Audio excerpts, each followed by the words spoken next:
Yep. No. We can hear you.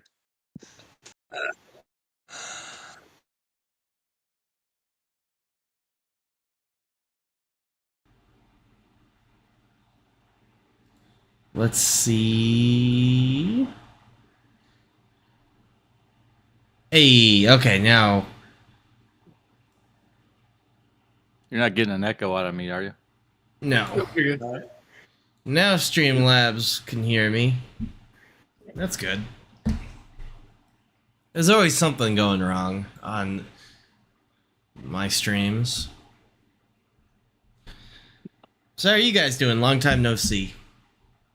Too long, man. I'm trying to remember what that occult roll was for.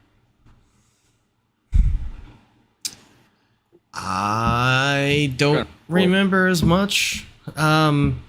Because as I said, during all of the cleanup and moving around and getting ready for the wedding and getting ready to host a lot of guests, I seem to have misplaced my notes. Luckily, I remember enough to know what's going on today. But I forget exactly what happened. I know where we ended, but I forget exactly what happened during the last session. Where did we end? I can't remember that. You guys ended in, here, I'll bring you right over there. You guys actually ended up in the Silver Twilight Lodge. Oh, yes, of course. I remember now. And you were talking to the barkeep. You guys thought it was a little bit suspicious, but he said he was going to go get your friend. And then that was basically the ending. Yep. Remember now. I guess if I really wanted to, I could go back and watch our last stream. I was going to do that, and then I didn't get time. But I don't have any time for that. So You're just about to tell us who did it. I'm just about to tell you who done it. Who done it? You guys have been brought to the Silver Twilight Lodge because they told you that Carl Martin actually told you about this, if I recall. He's the one who led you guys on to coming here. And then I think that the cult roll was to see a one of the engravings on the door at the Silver Twilight Lodge. And nobody was here except for one barkeep, and he was talking to you, and you guys were asking all about the lodge, and he said he wasn't going to give you a whole lot of answers. And then he said he was going to go get your friend. And that's basically where we ended. So pretend like you don't see this guy up here right this second. He'll be out in a second.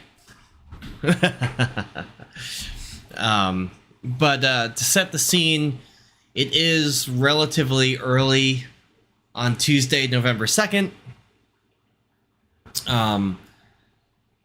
Between 6 and 7 in the morning, we'll say. Just to give you guys a little bit of extra time. I don't remember the exact time, but we'll say 6 or 7. If that's okay with you guys. Because I think you guys stayed at Betty's that night. So you weren't that far from here. Plus, you made a pit stop. And now you're here. And the hustle and bustle of the city is starting to wake up. The Silver Twilight Lodge. Here, I'll bring you guys over to the map. Forgive me for not showing you the map a little bit easier, but Silver Twilight Lodge is right behind Antonio's church. Kind of in a nicer part of town, but you can definitely tell by the sounds of the city. People are starting to wake up. It's a big day. Everybody gets off Election Day in Arkham. They think it's a relatively liberal city, so they think that voting is very important. And the only people that are really working are the people who just can't not work, like the firefighters, the police officers, people who take care of the city itself. But there's kind of a fair that goes on during some world building here. There is a fair that goes on during election day. A lot of people basically bring a potluck picnic, and everybody kind of shares with each other. Rich, poor, sometimes the elite, and sometimes the people who don't necessarily work above board all kind of hang out and just try to have a good time. Alcohol obviously isn't allowed because it is during Prohibition, but the police have been known to look the other way on election day because there's a lot of anxiety and a lot of stress. So you guys can hear probably more towards the east, more towards Miskatonic University. Here, I'll bring you to their map. Miskatonic, right here where L is, the bell tower. This whole area is a big, wide open, grassy field with paths, and that's kind of where they hold the fair.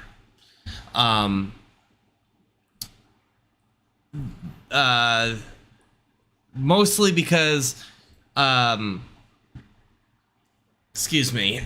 D, where you guys first started, that ballroom, the very first game, that is also the same building that everybody votes in. So the D right here, the Memorial Hall, that's where everybody votes, and then everybody kind of has fun out here, but it does spread into the whole city. This is kind of, there's like carnival rides and stuff going on around here, but there's also food vendors, there's a parade that kind of happens. It's just the center of the party is here, but it kind of spills out into Arkham, the streets, and you guys can hear the hustle and bustle of people getting ready to start having a fun day. It's a lot of explanation to say that you guys hear people on the streets. Yeah.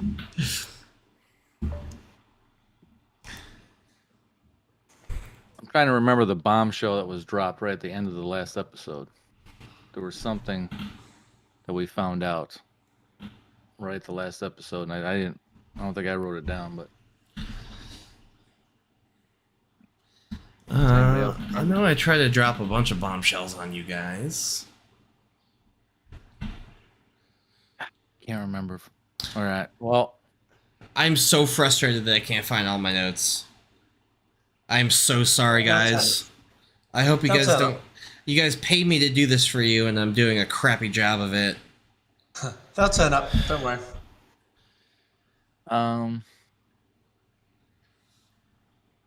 Does anybody remember what we wanted to do in this place before we left? We're meeting up with the guide, aren't we? We're meeting up with. Yes. Yeah. So we are supposed to look for somebody. Then we hear all the crowd outside. Does that change our mind about anything? No, we're just going to sit here and talk to this guy, I think. Okay, yeah, so we're waiting for...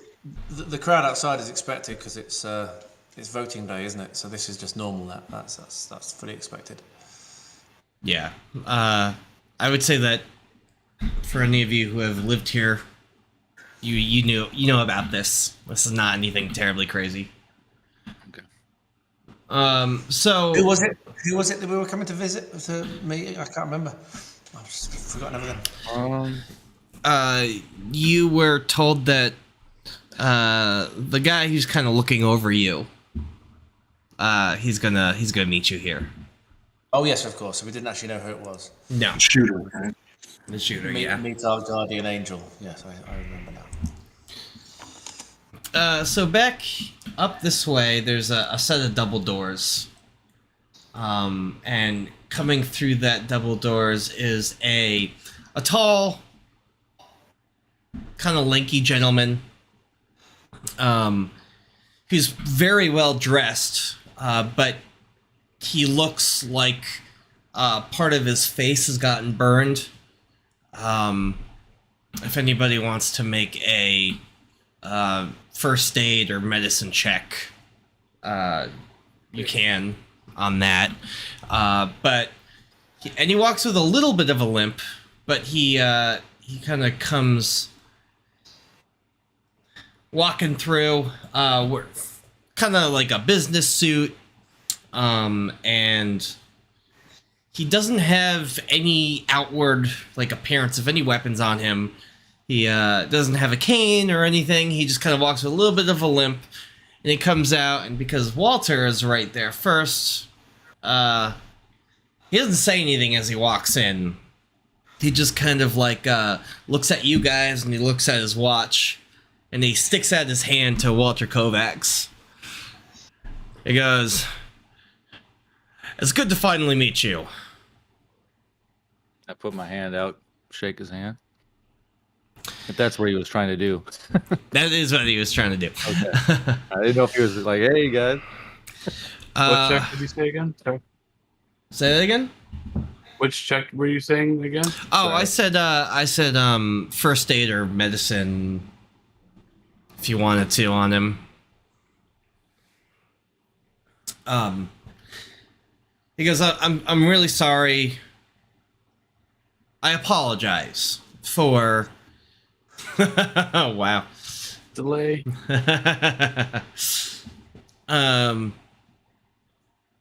Antonio, you can tell that the burns on his face is probably from a gas chemical attack from the Great War.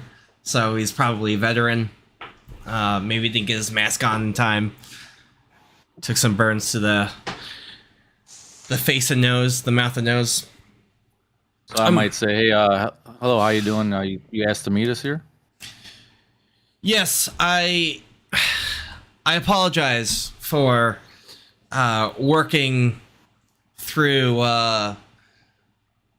clandestine measures, but I hope you understand that there's a lot going on in Arkham these days, and I'm trying to keep myself and you all safe. I'm not gonna. You can call me Mr. Watch, or Watch, or Mr. W. Fortunately, I won't give you my real name, but that's how you can remember me. You can call me Andrew. Oh, it's nice to meet you, Andrew. I'll look up and say, Betty, pleasure to make your acquaintance. Say, it's a pleasure, Betty. I have had my eyes on you for a while. Don't take it the wrong way, not that way. A lot of men do. What I need to know is what you all know about what's going on around Arkham right now. And why would you want to know that? Because I need to fill in any gaps. So you can tell us what we got wrong or what we don't know. Yes. We got a lot of missing persons. Makes sense? We've got what appears to be body snatchers or something very strange going on from, I don't really understand it, but people are not who they seem to be. Yeah. We've got frozen horrors of some kind, alien type beings that don't look like they're from Earth. Yeah. Those are the Plutonians. They're from Yeah, Pluto. people acting very, very out of character, like the priest. Yeah, unfortunately, Father O'Connor's is one of them. He's one of the bad ones. And we just determined there are good ones and bad ones. There seem to be ones that are better than others. Unfortunately, they have the ability to, for lack of a better term, steal the identity of somebody else. Fortunately, they have to be dead to steal their identity, but We've seen a lot of mysterious events where people are getting saved in the last second of before they would have died. Oh, yeah. I'm taking that's the good ones that are helping. No, that's me. Oh, okay. Yeah. doing my best through subterfuge and back alley works. I'm trying to help Mr. Carl Martin maybe not win, but at least not lose to Father O'Connor's. Well, Father O'Connor's isn't his name anymore, but I can't pronounce his name. Let me ask you this: if you are It happen hurts. to be in the right, if you happen to be in the right spot at the right time, a lot of these potential killings or murders, are you one of them? I am not. How do you have the insight to know when these things are going to happen? These events. I have been given a blessing by a certain group of people called Chthonians. If anybody would like to roll a mythos on that, or not mythos, occult on that, they may.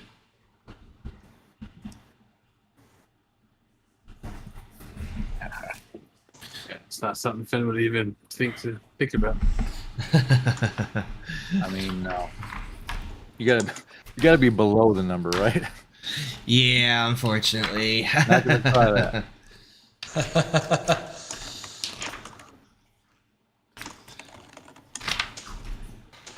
Should have had this out ahead of time. My Although apologies. the more you see in this game, your cult should go up. Like your knowledge level should go up. It's actually going to go up after this. So, Oh, okay. My cult is I've got a cult of 5. I'm not even going to try. Yeah, I think that's our starting. So, Antonio has heard of the Chthonians. He's heard of them not so much as people who practice any kind of cultism with them. They're not really associated with cults so much as they are associated with maybe people, just individuals seeking knowledge. It's not the same kind of cult that you would see with like Cthulhu or something where the cultists are trying to hardcore kill people. These people are just so thirsty for knowledge that they might kill for it, but they're really doing their best to see as much knowledge as they can. Antonio, with a decent success with that, would know that they are rumored to be able to see through time and space. So, Hunters after knowledge who have not yet been corrupted. yeah. Yeah.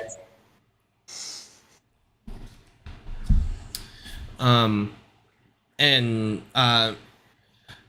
Mr. Watch he sticks out his hand, and there's a branding on it. It looks like it was seared into him. It looks like a kind of like the all-seeing eye that like the Illuminati people are kind of known with. But it's not like in a triangle or anything. It just looks like an eye. I will require it won't be too bad, but I do need you guys to make a sanity check because the tattoo eye actually blinks and it moves around. Well, that's the first time I've succeeded a sanity check. Where was the tattoo at again? It's on his inside right forearm. So you would have definitely seen it when he was shaking your hand. Yeah, you're all good. It kind of startles you a little bit, but none of you guys, even if you failed, you wouldn't have lost too much sanity, but you're able to kind of... Still waiting for Finn. Oh. Yeah, sorry, I'm trying to find it. I don't remember what it is on the sheet. On the top bar, bottom right corner. Oh! That's okay. Here, I'm gonna roll a D3 for you. Okay, so you just lose 1 point of sanity. You kind of go, whoa.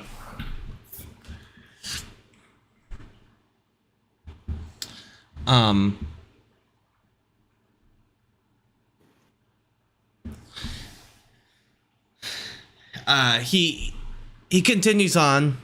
He goes to say, I have been given some special properties to be able to know when bad things are going to happen. You've been given some special properties for your accuracy with an air rifle?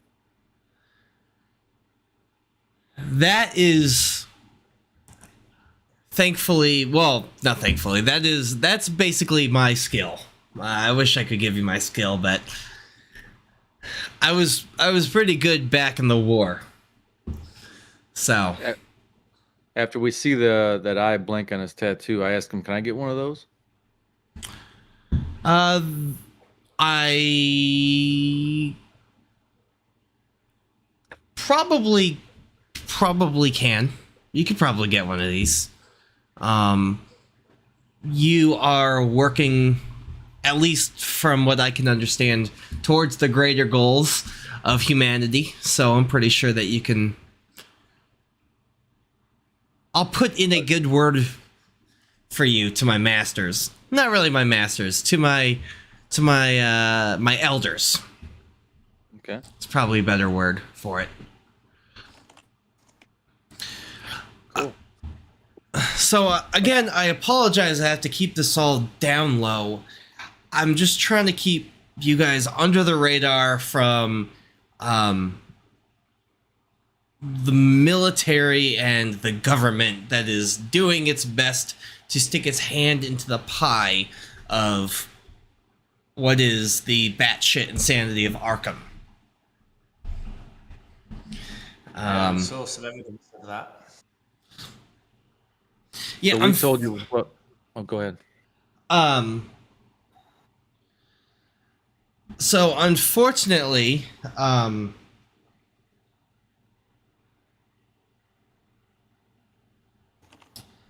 you are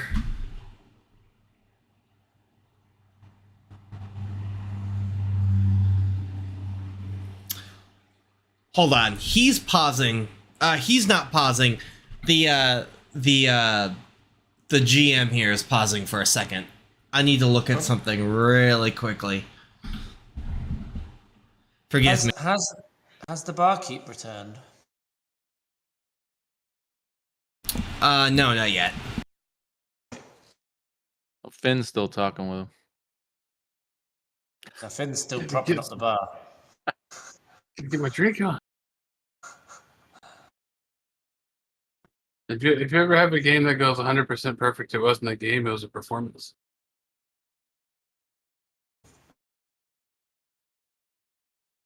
What do you mean? Oh, Justin keeps apologizing that he's not got stuff open or whatever. It's not. That's to be expected. Well, while he's doing that, we can talk amongst ourselves about what he's just told us as far as he's kind of enlightened us a little bit. We kind of knew some of this stuff already. We know that he's been helping, so that clears that up. But what is our plan from here now? I mean, I know we're going to talk to him further, but how does this change things? I don't think it's a good idea for any of these Plutonians to win the election. I mean, this is our town, our city. It's not theirs. I guess this would be our next question for him would be, what is their alternate plan? Guys, I'll be right back. No problem. Yeah, I mean, we've got to get our vote in. That's one thing we have to do today is get our votes in. We probably also don't want people who have been touched by aliens winning either. We also don't know how many of them are out there. We do know, at the very least, that the priest is one of them. Oh yeah. And yeah.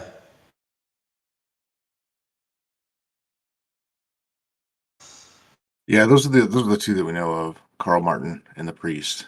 Yeah. So I think we need to figure out if there's more of them here, and what we can do to try to stop them. I walk over to the bar, put my arm around Finn. Yeah, man? walk over with a shotgun and What's on your mind, bud? You're just over here by yourself, pounding these drinks. Yeah. You nervous? Kinda. You nervous about something? Don't like aliens. We'll get through this, buddy. We'll get through it.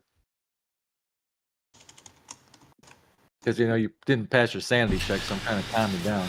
But I am back. Very noisy, mate. Really? I thought I muted myself. I'm sorry about that. No. When you're talking only.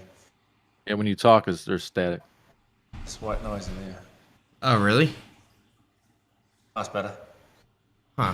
I wonder what that's about.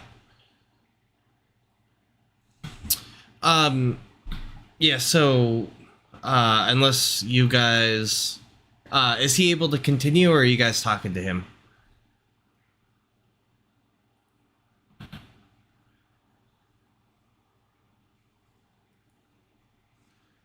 Uh-oh. There, and what's their ultimate maybe we can goal say of that. of the good How team? many Plutonians are there out there now? Jeez, my internet just blipped. I didn't hear anything that you guys said. I am so sorry about that. They're working outside my house. That's why I had to leave for a second. We were just asking the question of Mr. Watch. How many Plutonians are there in town at the moment? Do we know where all of them are? Because we need to stop them, clearly. He says that there's only 2 in Arkham right now. There's Carl Martin and Father O'Connor's. Those are the only 2.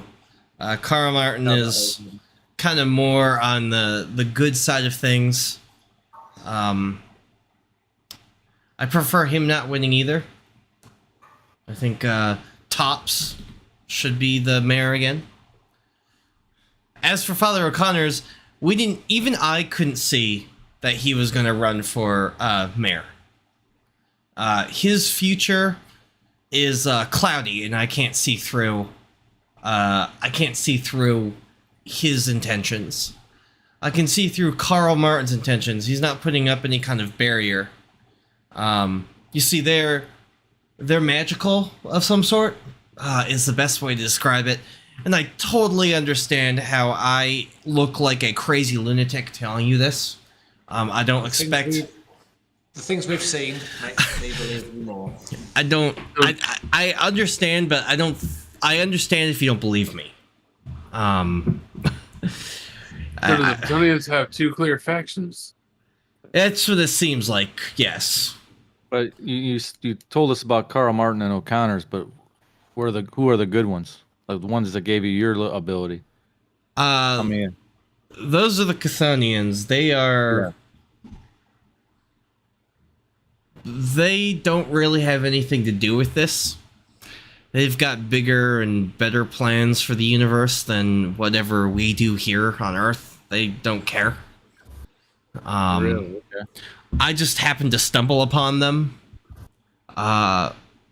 They were trying to excavate something out in Bella Wood, out in Belgium, during the Great War, and during a gas attack, I came across one, and it scared the crap out of me. It didn't hurt me, but are these factions of the same alien race, or are they Chthonians different than these other entities that are trying to take over?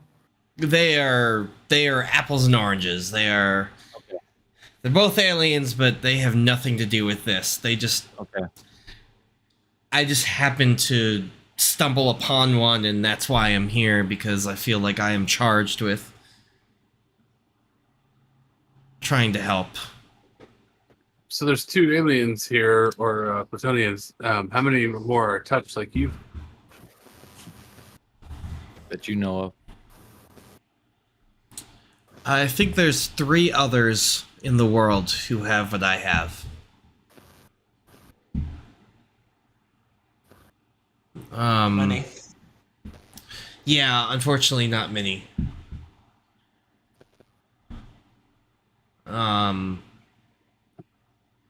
So both of the leading candidates for the election are Plutonians right now. Correct. That's not a good situation to find ourselves in. It is So what do we know? not. Would we know the other two superpowered humans by tattoos like yours?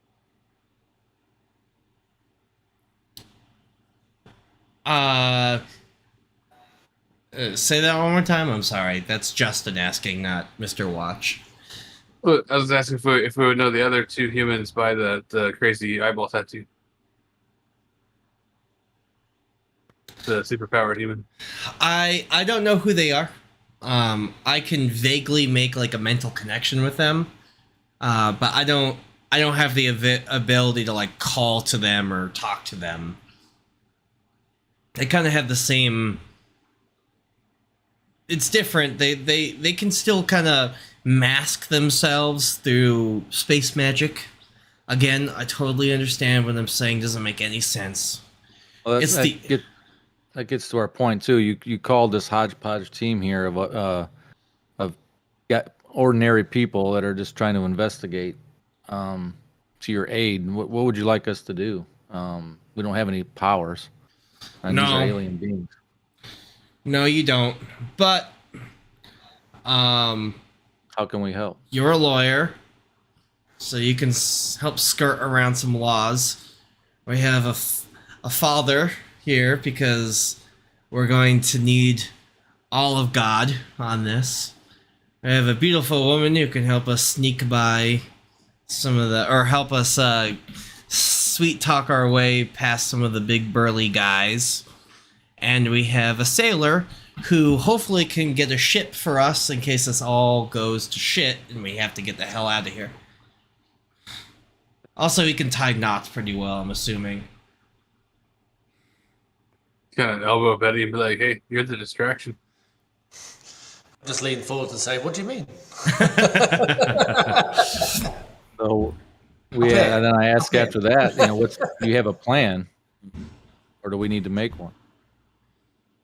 What's the next part of your plan?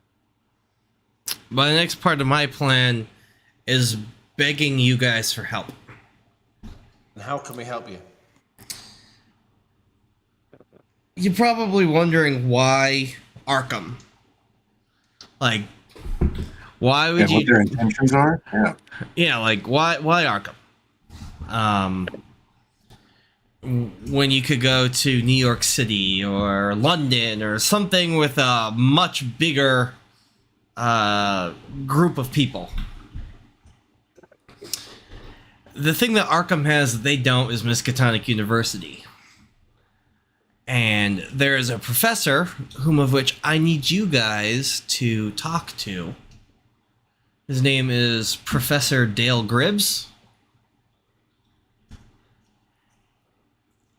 And he is working on grants to get money to complete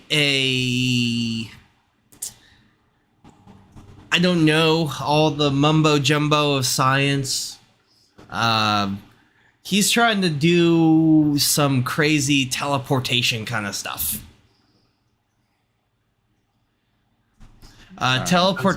Teleportation warps space-time, and warped space-time does not let me see. I can't see through warped space-time.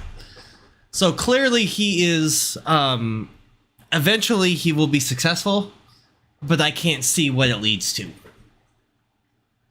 What was his name again? Professor Gribbs. He works out of Miskatonic. Is he working with you, or how many of us? Like, you have us trying to work with you. Do you have any other citizens on your side? The only other citizen that we have,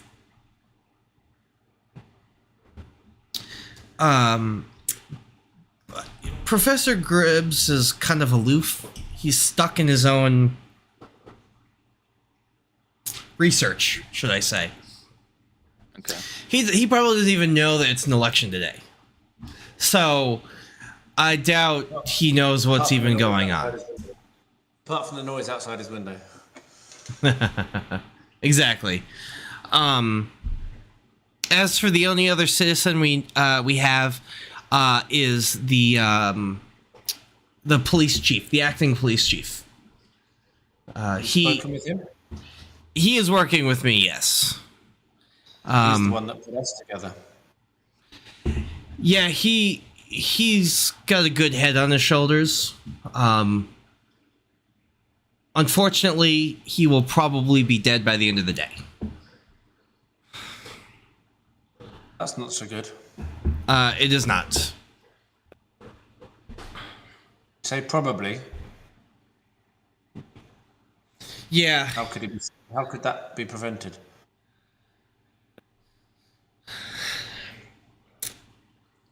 I can foresee most of the precinct, his officers really want Father O'Connor's to be the mayor. They are duped by his, what I like to call the Plutonian charm. It's not, I don't know what they call it. They sprinkle fancy space dust. Mind you, while he's explaining this to you, he's like acting like he understands. He will continue to reassure you that he understands that none of this makes sense, and if you don't believe him, he promises you he's not on drugs. Like, I promise I'm not on drugs. Well, we asked him. There's a vote going on. How do we convince people to vote for Tops? I mean, is he even on the docket? Yeah, oh yeah, he's still on the docket. There are definitely some people who will probably still vote for him. The big names that you saw at the original ball will probably still vote for him. Unfortunately, To go back to the police chief, is it worth our while taking him with us? I would much rather he didn't get killed. I like that man. yeah, you can please offer to take him with you. He might do some good with you, and you'll definitely do some good with him. I think we should. Yeah, while he's trying to assure us. If the outcome is that he survived the day, then all the better. I hope so. I like him. Well, he's trying to assure us that he's not on drugs. Just kind of gesture at my own burned face and be like, yeah, I've seen some things that can't be explained, and this wasn't from gas. He I guess he just nods at you, like he understands that you understand. I've got another question. Well, I've got two of them actually. So, do you know of any kind of antidote to this magic dust that they use to mind control the people? No, not really. I don't have anything that I know of. I have noticed though, those who have undergone like surgery, like those who have undergone like chloroform and stuff, they wake up and they seem to not be under the effects anymore. So All right, Betty, if I chloroform the entire town. So, okay, Betty, if I chloroform you, it's not what you think. You just have to ask nicely. But now that you bring that up, Father Antonio or Antonio, how would you like me to address you, Father? Father Bazil, please. Father Brazil. Not Brazil. Bazil. That is a good avenue to maybe look down. Mr. Sailor, Finn it is, right? Yep. You got connections. Do you know anybody who's got large barrels of chloroform lying around? Not off him, but the boys in the dock might. You know, if you grease the right palms. Okay. I might ask you to look into that. Actually, I am asking you to look into that. Yeah, so I have one more question. Oh yes, I'm Do you sorry. know- Do you know if there's any way we can prevent Father O'Connor's block that he has from you being able to see his intentions, his future intentions? Is there some way we can make that clearer?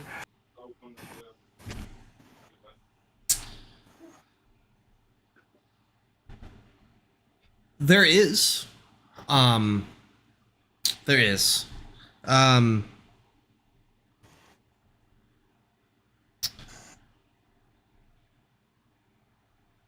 Unfortunately, you might have to make some phone calls, or you might have to make a trip.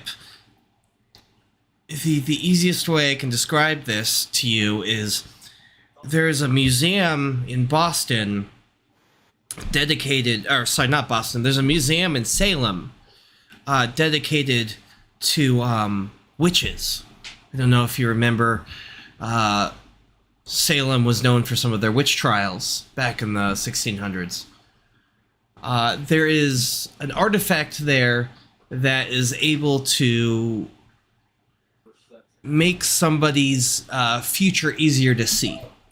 I think that even if I have that artifact, I would be able to see his future, and I might even be able to see through Dr. Gribbs's space-time lock, for lack of a better term.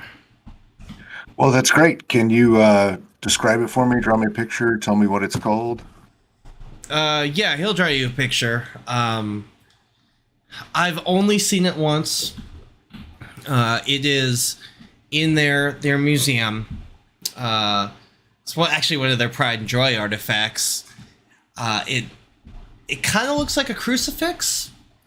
It looks like a Greek Orthodox crucifix with a big red gemstone in the middle.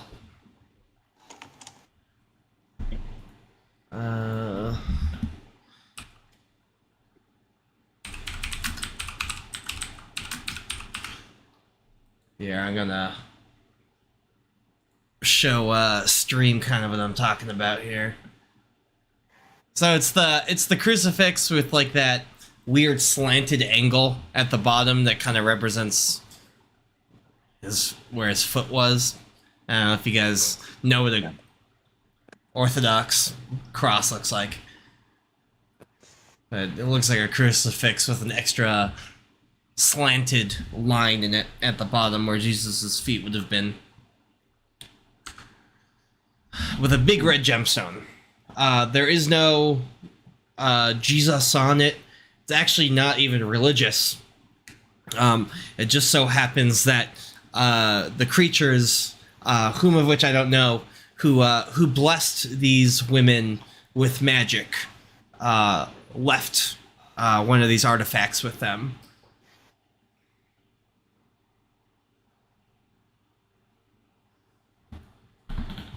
Late now to go and get that, isn't it? Seeing as today is the day. Why haven't you been to get this before? Why haven't you gone and got it? If it could help you. To be completely honest, I've been too busy around here. And I'm pretty sure it would take a team of maybe four-ish people to break in and grab it.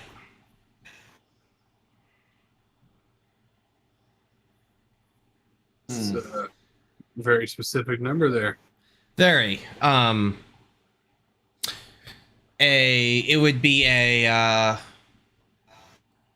ideally it would be a lawyer that could skirt the law. A woman who could kind of help get the guards' attention. A father priest who would know about holy symbols and pray for us all.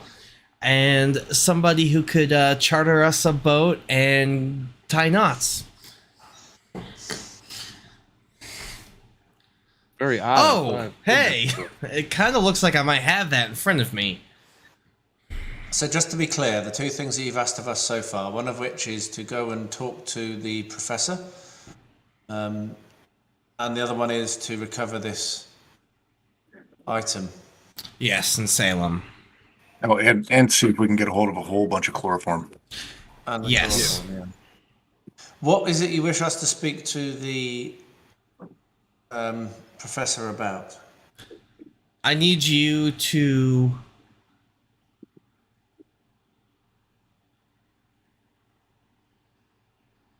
I feel really bad saying this, but I need you to destroy his machine. Why? Because if it can, in fact, teleport Plutosians here, we would have a lot more than just 2 on our hands. Why So would you this- think it can teleport? You think it would teleport us somewhere else? Not. Why would you think Plutonians are? Is he one of them?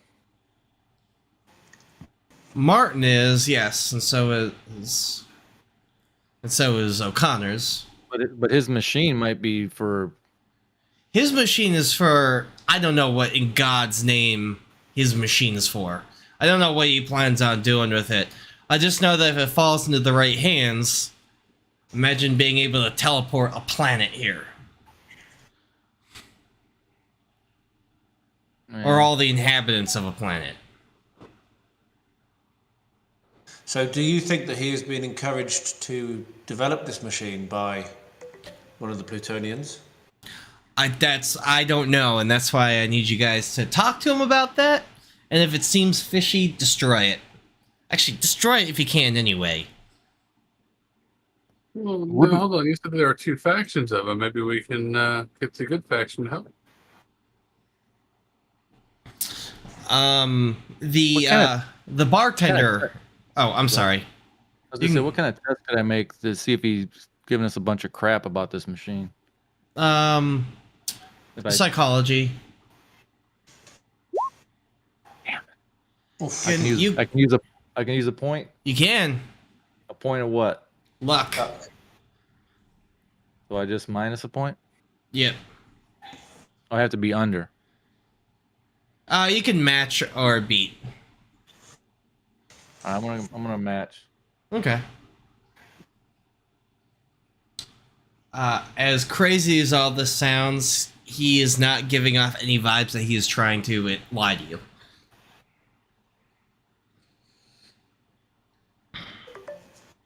You can kind of read his body language, and he seems pretty desperate at this point. I'll turn toward the guys and I'll just tell them that, seems like he's telling us the truth. I don't understand it. Why we want to, bust this guy's machine up, but apparently he's being legit with us. At least it seems like, anyway. Ask him real quick. Like, so as to the chloroform and the ride, which one of your legitimate company's names do I put on the ledger? Oh,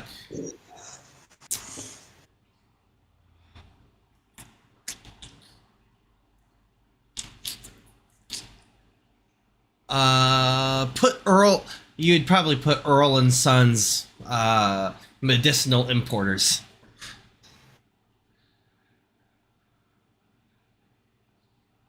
I love their logo, or I love their slogan. You want some chloroform? Knock yourself out.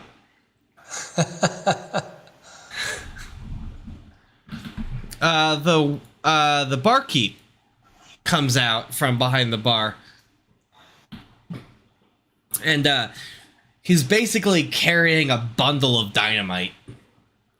I was like, so if you're gonna blow up the machine, I rigged this, so all that you have to do is set the timer, and it should blow up.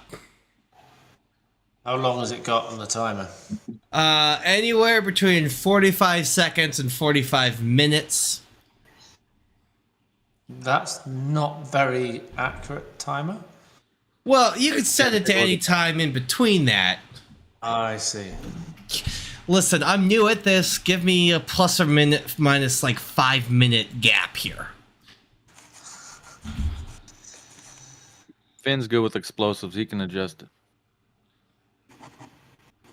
I also have mechanical repair and locksmith. I wonder. if I Oh could, yeah, I'm like- sure you could probably make it better.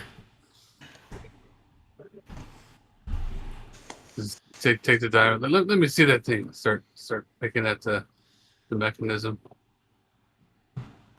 Try It's to a- tune it up. It's a pretty cool, crazy clockwork mechanism, but it looks like kind of like a watch on the inside. So I would give you locksmith or mechanical repair to fix it up.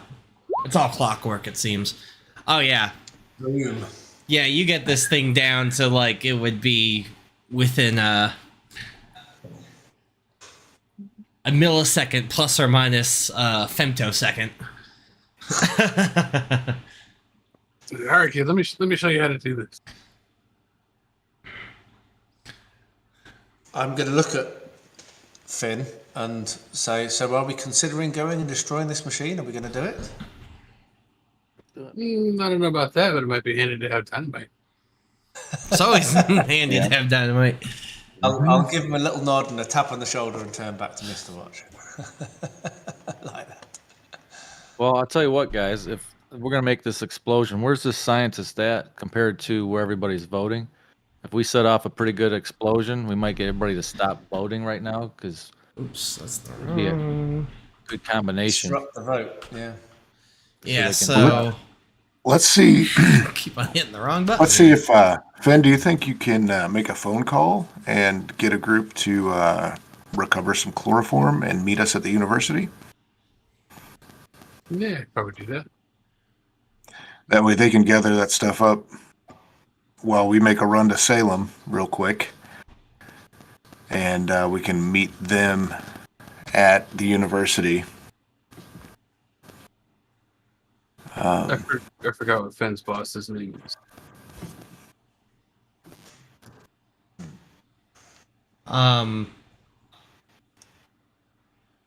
So I have as well. I have it written down somewhere, but I was looking through all my note pages. I couldn't find the right one.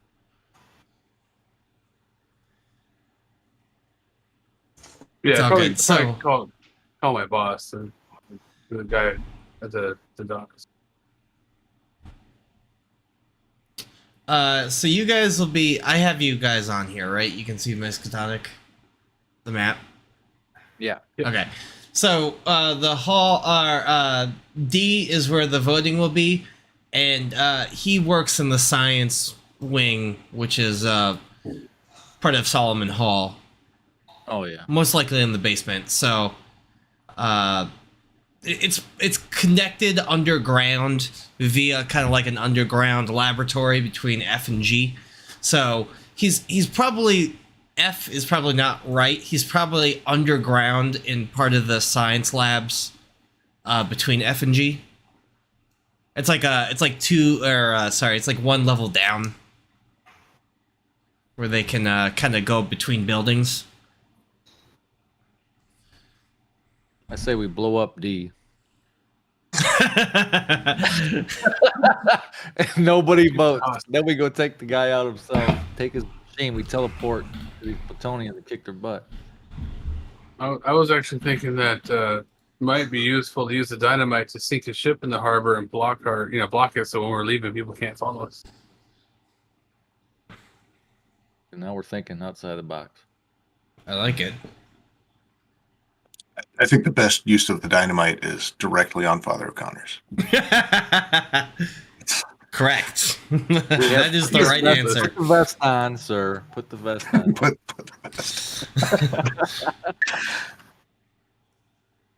Oh shoot! So, what are we gonna do, guys? We're gonna go investigate the scientists first. I will we have gotta you go know, to out of game meta, I do not have the Salem map all set up and ready to go. So he will say something. Mr. Watch will say something convincingly enough to make you think that you should probably go talk to the professor first.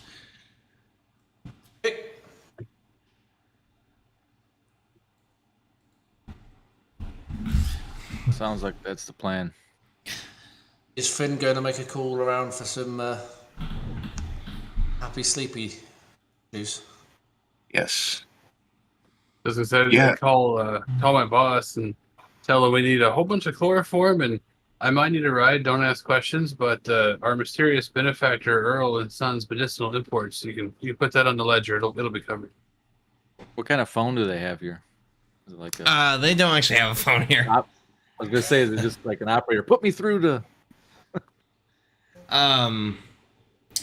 Or just Yeah, go to the dock. they. It's not that far. You notice that this place doesn't really have a whole lot of technology. But it's very much secure. That's actually a really good point. I didn't really do a good job of explaining. You guys kind of just on casual. If you guys want to make an investigation or like a recon check, you can. Maybe that'll kind of show. I'll just have you guys make whatever you would like to think to just kind of observe the room just a little bit better. Okay, we got a spot hidden.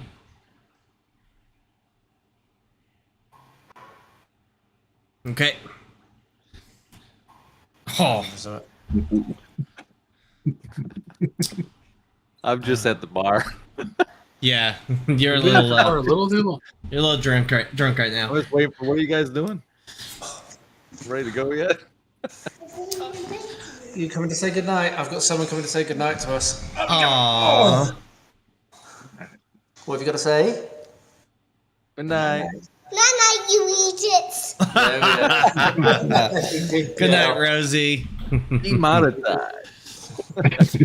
Sleep well, lovely. Finished. Night, darling. Rosie, did you have fun in Ireland? Oh, too late. Rosie, come back. Justin's talking to you. Did you have fun in Ireland? Yes. Tell him what you did. Say you're sorry, Jack. You played with your cousins, didn't you? Did you ride a horse? Yeah, you did. Yeah. Awesome. Nice. Right, off you go. Go into bed. Bye bye. Aw.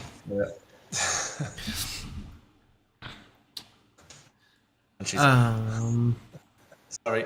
No, it's okay. Finn, your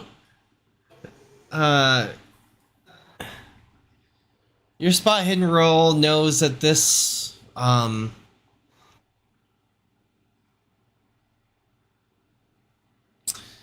this building, you can see through like some of the windows that there's like iron bars, almost like it's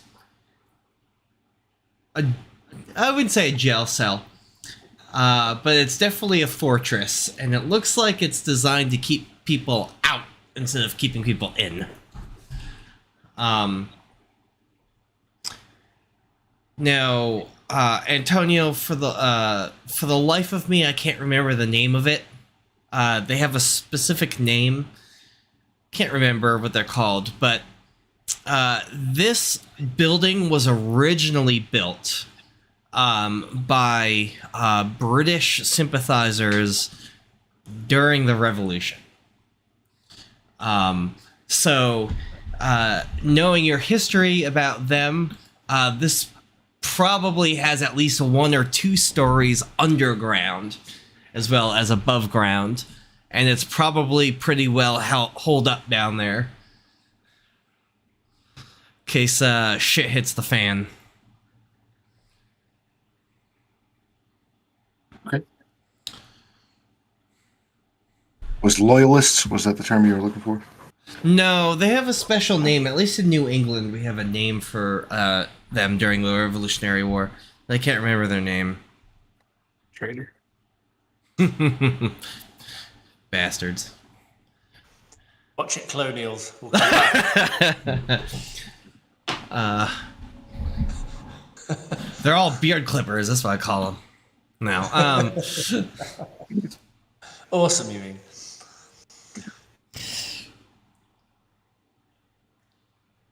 Well, Walter, is getting drunk now. But there is actually alcohol here. That it's probably because no police officer has ever been able to get in here and investigate.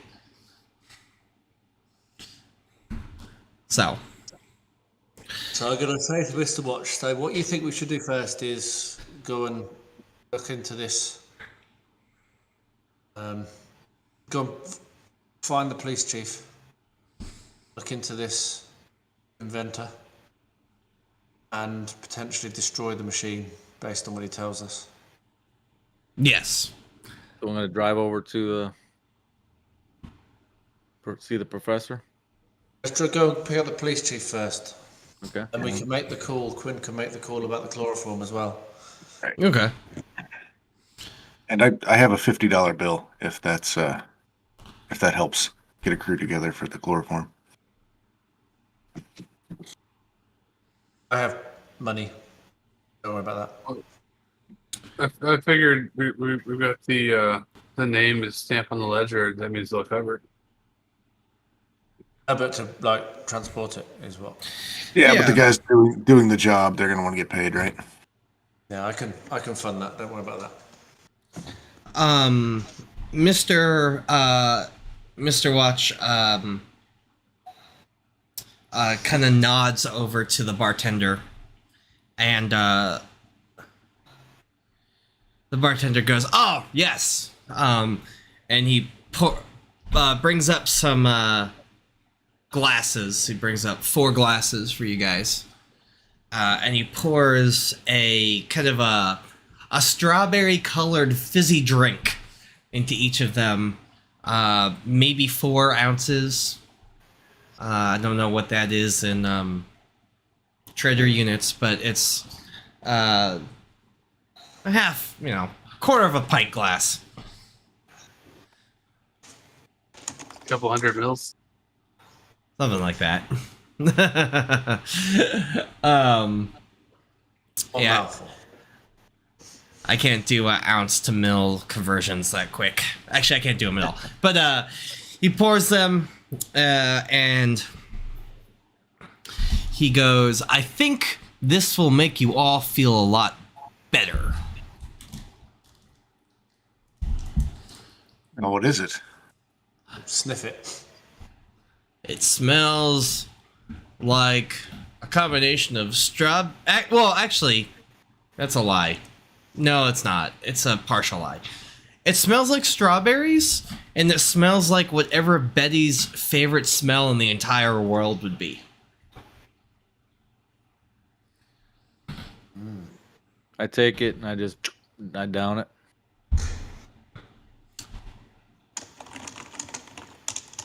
I'll watch him for a few seconds.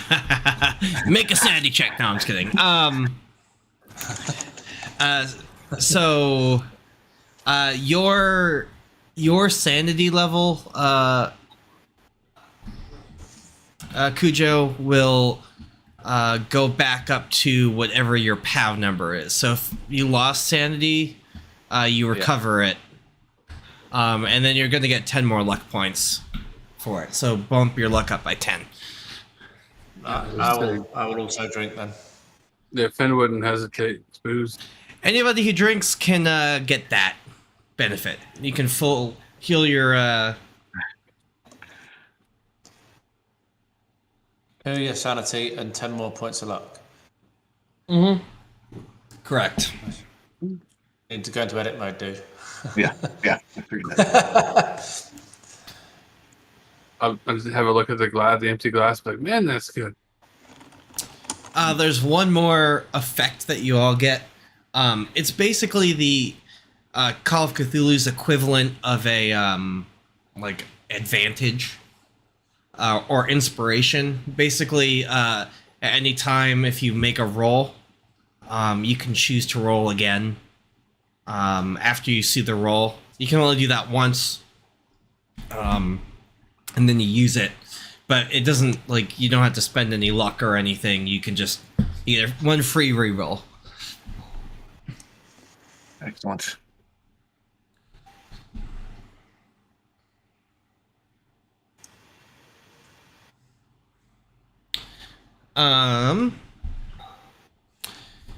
Walter, or sorry, not Walter. Mr. Watch goes back behind the counter, and he comes out with a very nice, well-oiled, like perfectly pristine sniper rifle looking thing. Basically, me who is a not very good with firearms would call it a sniper rifle. So it's like a bolt action rifle with a nice scope on it. If anybody, he offers it to you guys. It's not the air rifle, but he says, listen, if anything goes down, it's really nice to have somebody looking over your shoulder. So whoever's the best shot might want this. Ben? Just pat my my coat where my handgun is, be like, oh, I'm good with the up close ones.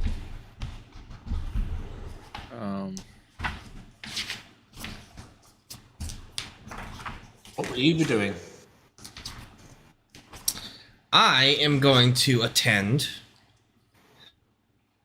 the fair and keep an eye out for anything. Well, why don't you take that gun and act as Overwatch? I got my gun. This is out of curiosity. If you got a handgun skill, if you took a long gun, is it a different, same role? It would be different. Yeah, rifle shotgun's different. Mine's 25. I don't know if that makes me proficient.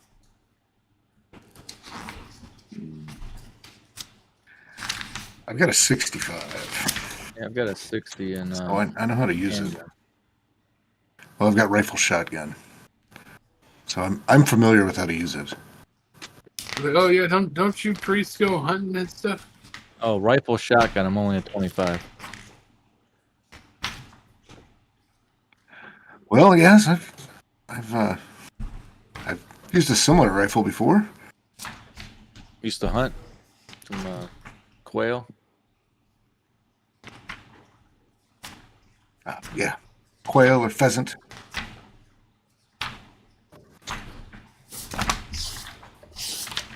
Give me 1 second, because I'm going to tell you what that does. It's got a slightly different property than the standard firearm.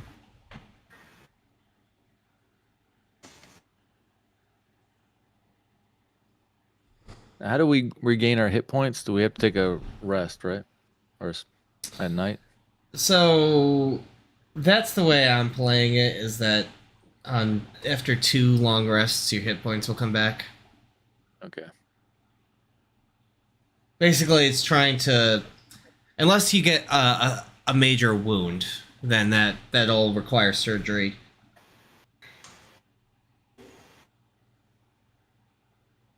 What's everybody sitting at, by the way?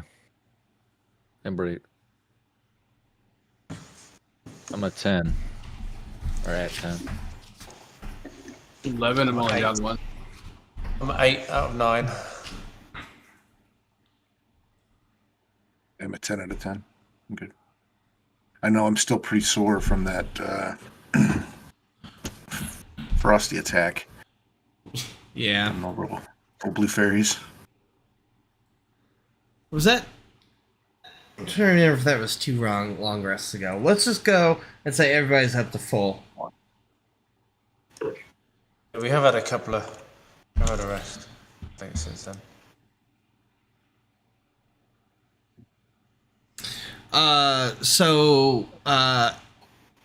Miller, that sniper does 4d6 damage. Crap.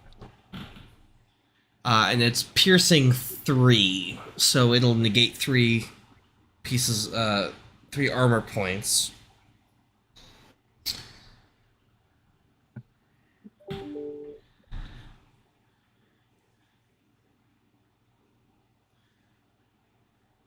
You have the range attacks and all that stuff. It's one attack, and it's range just right long that you won't have any worry about. You'll be able to hit everything. Okay. It's also got a special property. I don't think there's a place to write this on the sheet itself, or at least when you roll the. Maybe there is. I'll have to take a look. But after you shoot, bless you. If you roll a d6, and it lands on the 6, the person, it's only effective against humans. This on the 6, they have the option of just like exploding. Okay. This weapon, when you kind of he gives you 100 rounds with it, so you never have to worry about how many rounds you have. Right. But when you look at it, they kind of have like a red glow to the rounds. And you can tell that the bolt is kind of beefed up a little bit more than what the 1903 would normally look like. So it's kind of like a magically enhanced Springfield 03.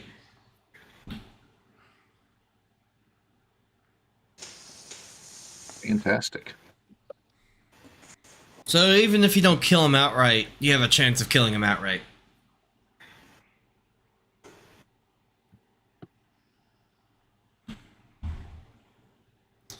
Sounds good.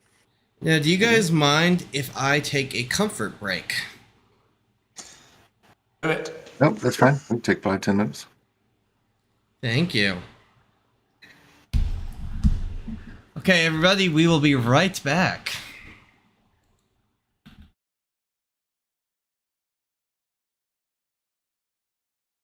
When I stepped out for a second,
Every time.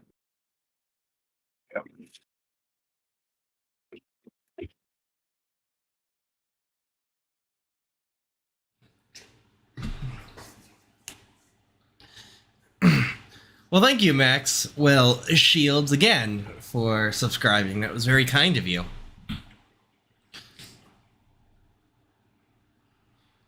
Now all that we need is our fearless sailor friend to show up, and we'll be back in it. I'm sorry, stuff in my face. It's all good. Okay. Speaking of which, that Call of Cthulhu game isn't bad, but it's also kind of a letdown. The game that your background is based on. The picture seemed to fit the characters. I was like, yeah, I'll go with that. Yeah, no, it's perfect. I think I played that. It's on Xbox. It is on Xbox, yeah. I didn't play it all the way through, but I played a good portion of it.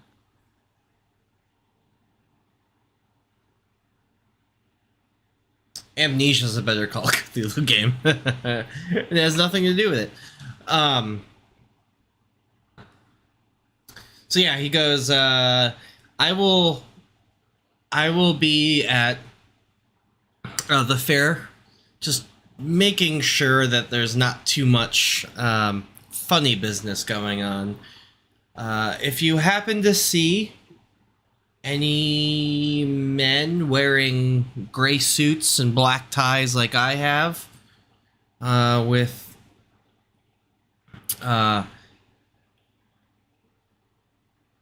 with shiny cufflings that kind of look like a temple, then you know that you're being watched over by some of the Silver Twilight Lodge members. However, if you happen to see the men who wear black, if you see them around, be very careful. They work for a pseudo military company called Caduceus, and they help advise the government, and sometimes the government puts them in charge of things, but they're kind of like a private military sort of group. Also, I very much thank you for going back down into the morgue. I was the one who left that letter for you down there. Oh, it was you, huh? Okay. Yeah, it's not hard to dress up like them. They just wear all black suits and sunglasses. Pretty easy to impersonate one of them. Now, I have one other thing I need to warn you about. If you happen to see anybody who's wearing like olive drab camouflage, kind of like what you would normally see with military. I don't know if any of you were in the military, but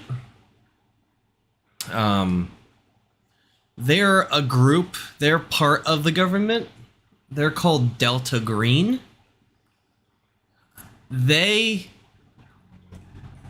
I'm very much sure that they are aware of what's going on around here. They're the kind of group that would work in areas of operation, so to speak, during situations like this. And So they're the kind of group that could, let's say, find a way to disperse chloroform into a large crowd. Bingo. I am sure that they will be willing to help you with that, seeing as I'm pretty sure they are well aware of what's going on, and they're trying to do it their own way. Unfortunately, I can't let them know that I exist. They are not bad, should I say, but they are the government. You know, when I asked you earlier about how many citizens were involved under your umbrella, I kind of meant, these guys in suits you just mentioned. That's kind of what I was talking about. Like, how many people do you have working for you that are not alien, that are citizens like ourselves? Well, they don't work for me. But You they're asked being, if they worked for me. They don't work for me. well, they're for the lodge. I mean, they're anybody that comes to the lodge that's a part of the lodge. I Fair assume enough. we're all working together. Yes. My apologies. I wasn't trying to withhold information from you.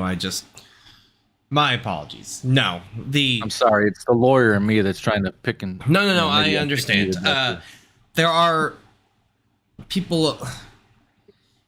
I was trying to figure out how many people are on our side that are working with the lodge. There are multiple factions at play.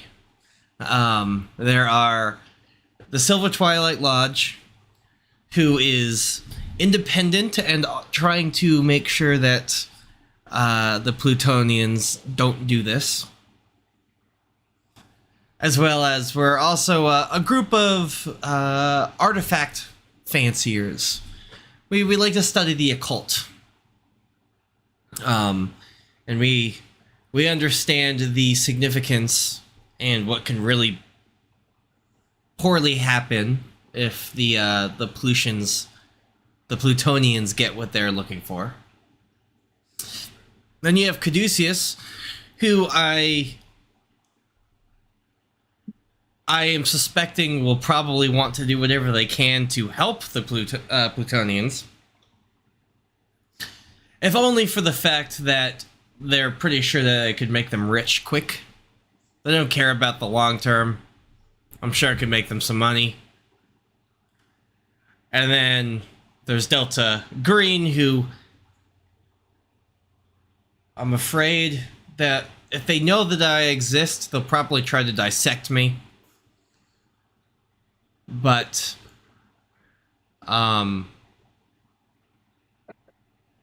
think of the out of character. Think of Delta Green as Men in Black. They are the Men in Black, but they don't dress in black.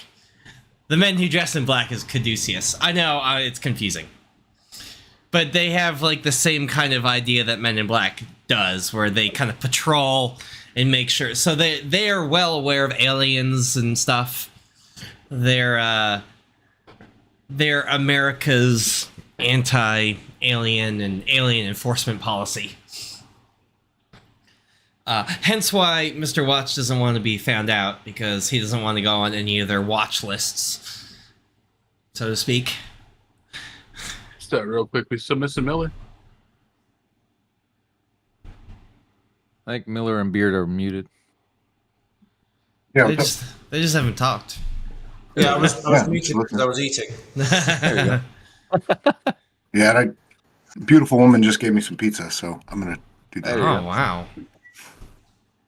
I was eating Milka cookie and choco cookies. Oh yeah, Nice. very good. I gotta get me one of those. Not the pizza, the beautiful woman part.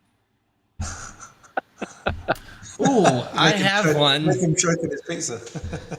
I have one that I'm marrying in 18 days. There you go. Hey. Congrats.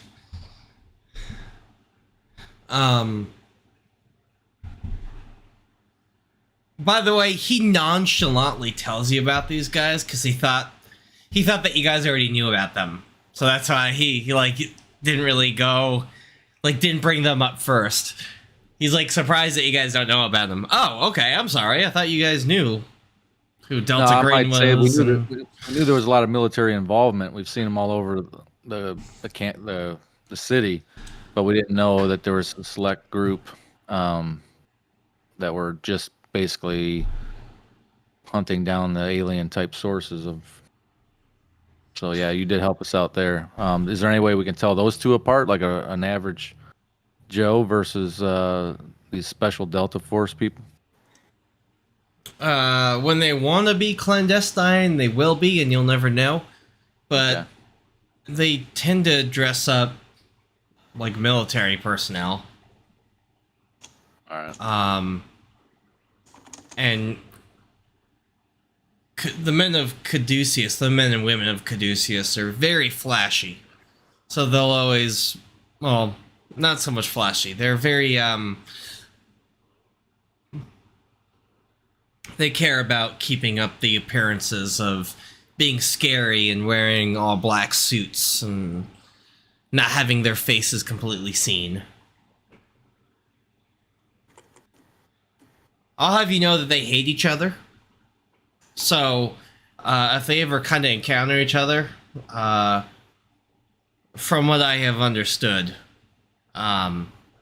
Caduceus and Delta Green wouldn't mind flinging bullets at each other. That could be another interesting way of managing this. Mm-hmm. I, Yeah, do- it's I definitely do have, a good option. I do have another question. We're about to go talk to this professor. And if he hasn't finished building the machine, he's probably going to have some kickback from him, and we might get into a scuffle. And this is coming from a lawyer here. We may end up having to take him down if we're trying to destroy his baby, his creation. Is there a problem with that? The needs of the many outweigh the needs of the few. I'm sure that those who have any interest in getting you in trouble are worried about much bigger things than that.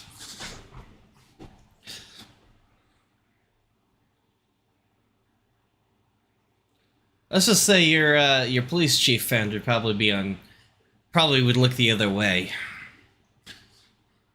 Oh, I know how to cover my tracks too.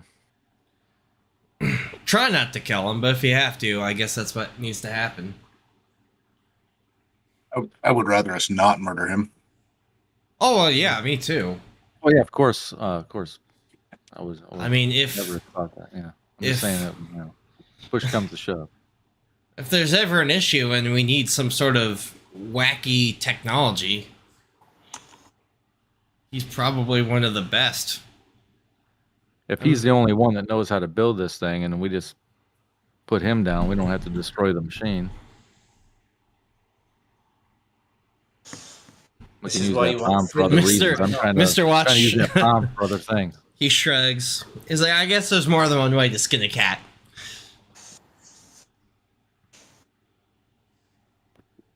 So should we go talk to the professor then? Before we go, one last thing, Mr. Watch. Do you have any way we can contact the Delta Green folks that are in the area? I do not have any way for you to specifically contact them. Okay. Oh, perhaps the police will know. Perhaps. Let's go pick up the police chief and see if he can help us, and then head on over to this dude, this professor. I call my boss when we're at the police station too. Yeah.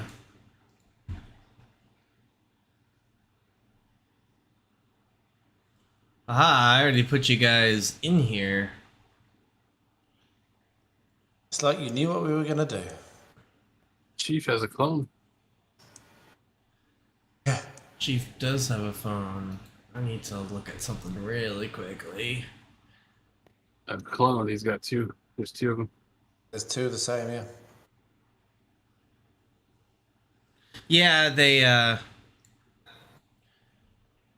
slightly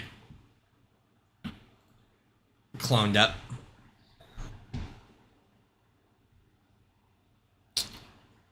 Okay.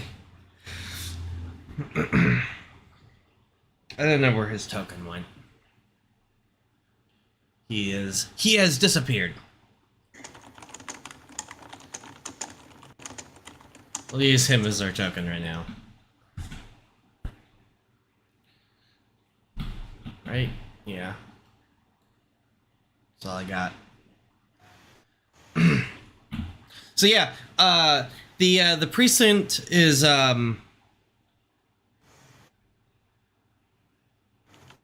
it's pretty empty. A lot of the beat cops and even the detectives are out on the street.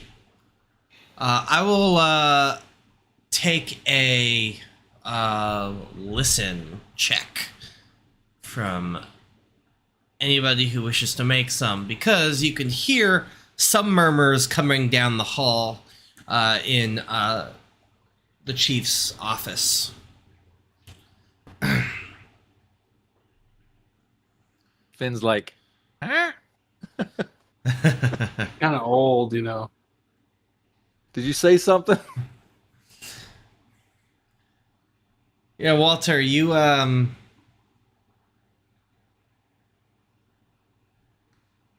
hear somebody say, you know it's coming from down the hall, but you couldn't pin it to, like, you probably couldn't pin it to an exact person, but you know that you hear a police officer say, can't wait till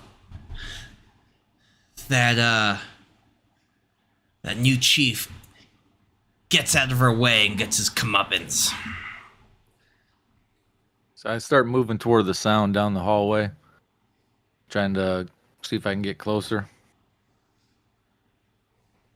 Is it down this long hallway? Yeah, it's down this way. So as I go past that first room, I don't know if there's any glass windows and whatnot or doors.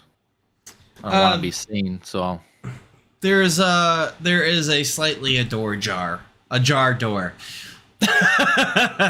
There's a slight ajar door there. all right. So if I don't hear nothing from the first room, I'll keep going down the hall. There is nothing coming from that room. There's actually a police officer that steps out of this last room, though. I have no idea what Walter's up to, but I'm going with it. This door is closed. This door is now wide open, but a police officer stepped through it. So I might meet that officer.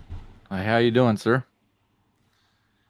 Good. How well would you say Walter knows the police officers around here? Probably wouldn't know a lot of the general officers too well.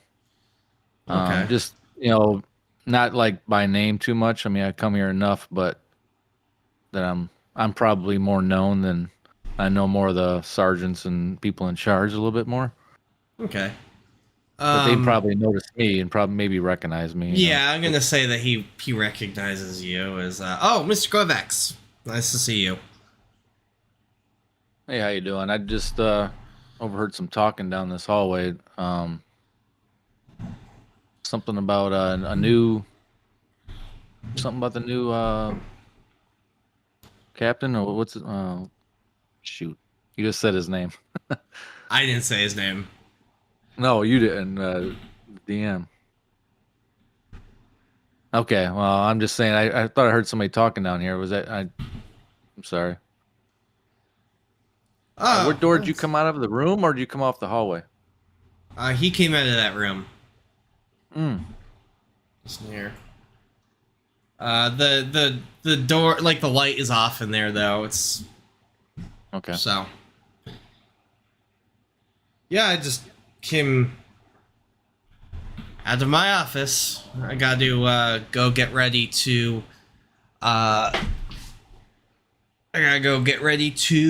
get that carnival. I was just wondering if I can use your desk for a minute. I need to do some research. Of course.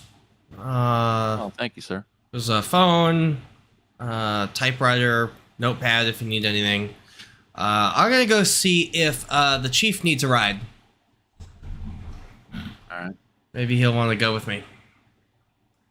I kind of just said that just to play it off, and so I flipped the light on and I go in and I don't know if Finn follows me. I'm like, Dad, did you hear that talking down here? I don't see anybody.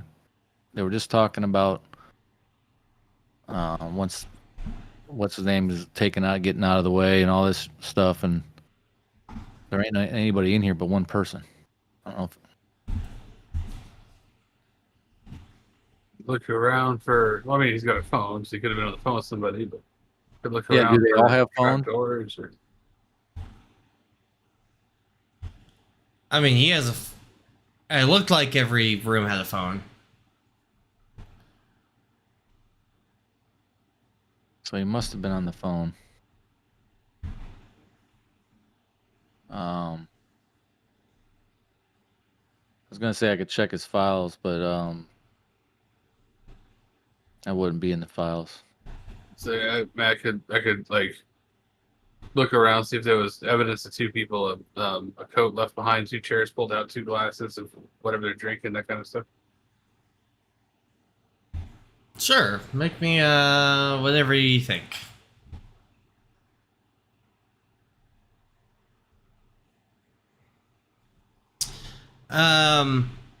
It is. It's a little cool in here. In this room, and you can see that there's still a little, maybe bit of condensation from his warm hand on the phone receiver. Kind of like pull my coat up, and be like, hey, you feel that? It's like when we were in the morgue, that unnatural cold. It's not that same kind of cold. It's just kind of chilly in the precinct. It's not the cold that you've experienced. All right, so I'd just point out the phone receiver and be like, yeah, he was grabbing that. yeah, what I heard, he must have been talking on the phone. It sounds like these police officers are not all on the same side as our. Wait, if he was to take out the chief, we can't let the chief get a ride with him. Yeah, let's go tell our buddies and. So while you guys, I'm gonna kind of stop you there because I'm sure while you guys are having that conversation, Antonio and Betty are probably going to be having a conversation at the exact same time, and they see the police officer coming into the chief's room. He's like, "Hey, Chief, I'm here to give you a ride." Yeah, before that, I would have been saying to the chief, I think it's best if you come with us.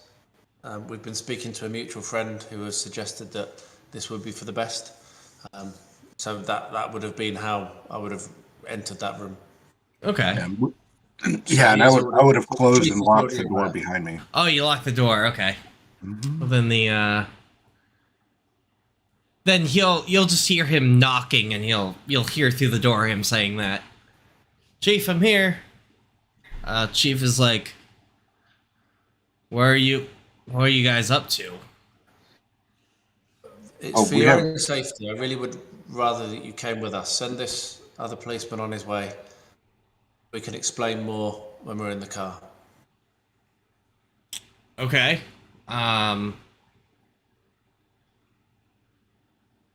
Do you mind if I let him in and talk to him for a second? It's your office, sir. I'll reach over and open the door. The officer's like, "Sir, how about you come with me?" The chief's like, "No, I'm gonna go with these guys. There's a call, and they're gonna need a detective, and seeing as all the other detectives are helping keep the election day festivities under a good keen eye, I think I'm gonna go with these guys." And the beat cop's like, "No, sir, I insist you come with me." And the chief's like, "No," and that's final. "I'm not going with you." And the officer kind of looks like he's angry, and then he storms out. Humph. And that's probably about the time that Walter and Finn are probably done with their conversation too.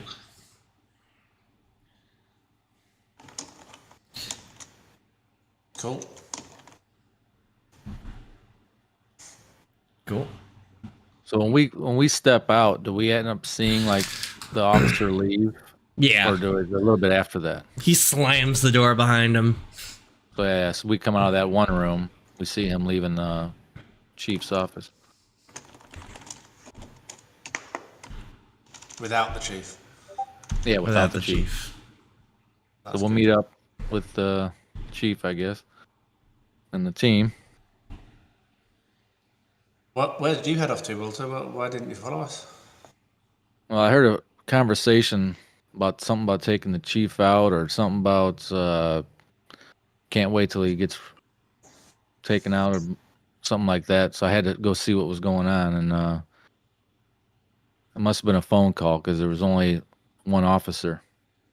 It looks like the officer that just left out of this room.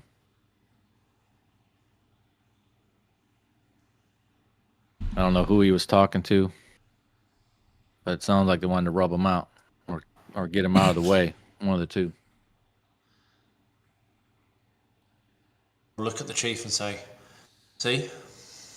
I believe we've just saved your life. I thank you. I've never had another guy want to rub me out, so I appreciate it. All right, let's get on the road. We have a lot to get through. We can explain more in the car. I hope you can, because I had the day planned. But Well, I don't think today is going to go like any of us planned yesterday. I will take your word for it and come with you. I know what, I have heard rumors of what Finn can do with that firearm of his. I don't know what firearm you're talking about. I don't either. Anyway. So he will get into your car with you guys. Oh, did Finn get the chance to make his phone call? Oh, yes. Oh, if Finn wants Yes. to make a phone call, he can. Yeah, I wanted to call the boss and tell him what I said earlier about you know, the chloroform and maybe a little boat, and Earl and Sons will cover it. Just put that on the ledger; it'll be covered. Okay. Where are you making the call? Probably in Chief's office. Chief's office. Okay. While he's making Operator. that- Oh, I was gonna say, while he's making this call, I've taken a pen off that desk from that room. While he's making the call, you got my sleeve rolled up, and I'm doodling an eyeball like that one guy's tattoo right there in that forearm. love it.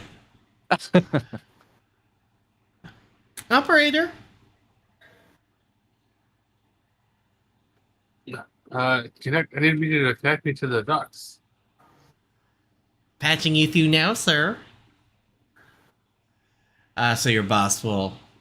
Actually, it's not your boss. It's one of his, second in command guys picks up. Hello?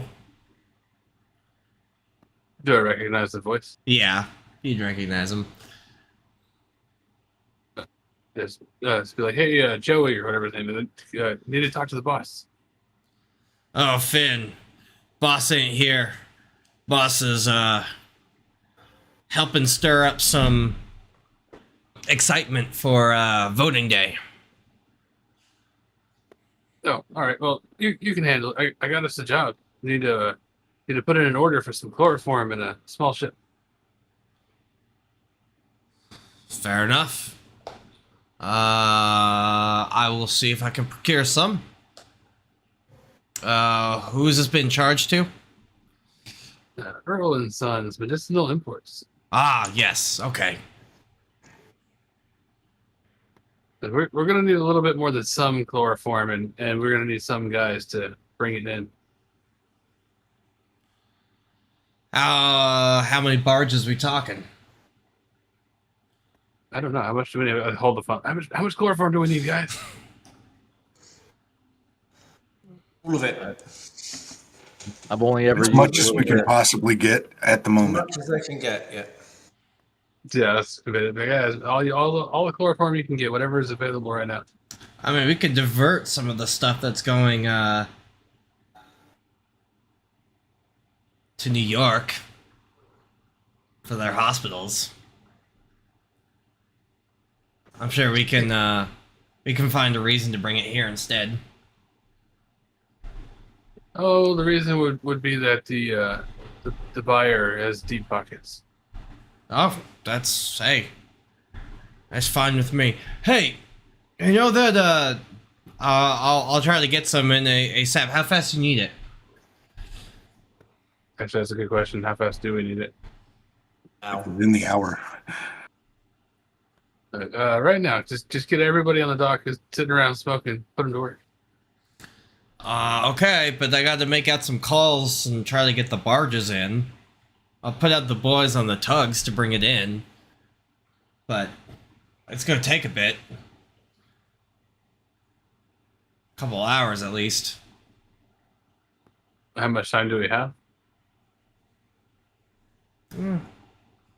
It's about Get it done. 8 o'clock in the morning. Polls have opened. The chloroform's for the fairy dust thing. Although they may have been dusted already. What? Nice Did work I just have a stroke there for a second? I'm trying to figure out what's going on. Oh, the alien fairy dust. The chloroform cures it or whatever. Oh, yes. Actually, interesting that you say that. The guy goes, "Hey, you know what's weird? You know how I had that surgery on my arm after I lost it? I lost my finger under the anchor. Yeah. Lo and behold, I found myself voting for Tops. For some reason, I really remember wanting to be Father O'Connor, but I woke up and I was like, you know, Tops has some good stuff. I think you should vote for Tops. I'm not telling you to. I know it's against work regulations, but since the boss is trying to get everybody to vote for O'Connor's, figure, hey, we could talk about politics now." Well, this might sound strange, but if you see the boss, maybe try chloroforming him. Oh man, there has not been a week that I haven't wanted to do that. I mean, like he might be pissed, but just tell him I put you up to it. It'll be fine. Okay, it'd be like a prank. Yeah. Okay. Yeah, of course. One of our dock worker pranks that we like to pull on each other. Okay.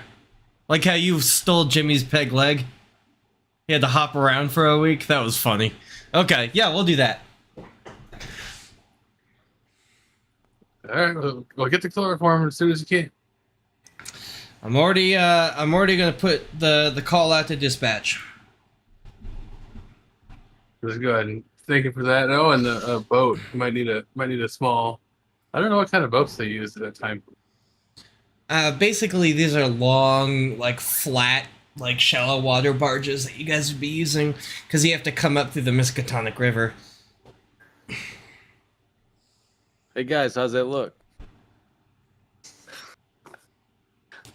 I can't get mine to move though, like that dude's.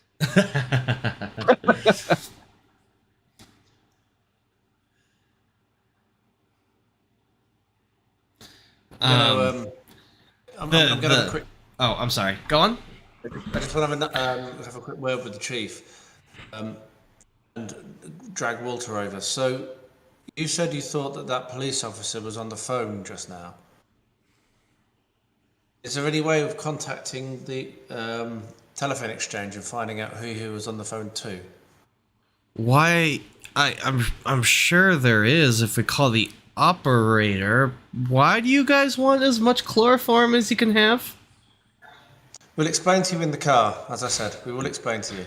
But we need to find out, if we can find out who that police officer was talking to, that would be helpful. Well, just put a trace from the phone he used and said, just connect to the last caller. Let's do it. I also wanted to tell dude that I need a boat for my own personal use, but it needs to be stood up inconspicuous, so it just looks like cargo going down. Nobody paid any attention to it. It's my own side thing. I'll get it back later. Yeah, no, he calls that the Mississippi Special. He's good at that. He should be used to my shenanigans. He knows I sometimes do some not quite legal stuff. He'd rather not ask.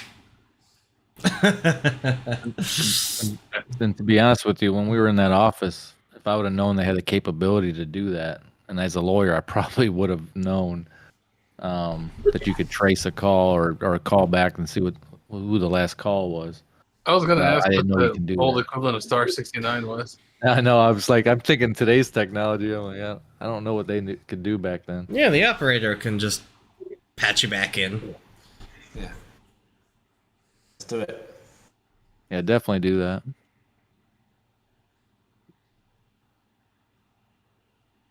Okay. Hello, operator. Can you put me through the last call that was made from this phone? Putting you now through, sir. Thank you. Is it done? Not yet. We're having issues. Captain doesn't. He doesn't want to come with us. He's got this group of 4 people that's trying to help him out. I fast talk him. Okay. Make a fast talk then. Trying to fool him.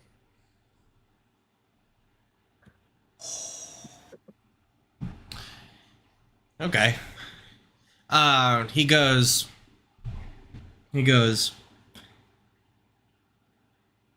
take care of them when you're done taking care of him.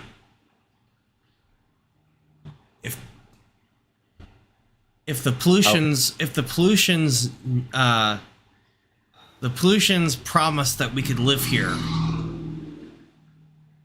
and if you want to stay living here when they're here, then you'll do your job. And then he click. All right, well, I didn't get anything as far as Recognize his voice. yeah. He come doesn't back. recognize the I don't know voice. who was all with me when I did that, but I'd tell everybody what I heard and that I didn't get a name. I didn't have time, but we do have a voice, and I do want to take him out. And we can't trust certain officers. We're gonna have to be on our guard, or why they even want to do it. I mean, it's vague.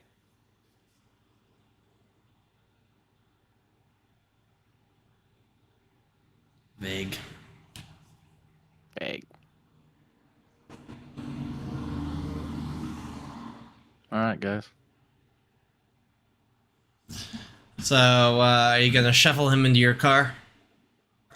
Yep. And we will explain what your man told us at the lodge. Bring him up to date. We are at the police station. Yeah, which is on Pickman Street, so it's kind of down this way. And not too far.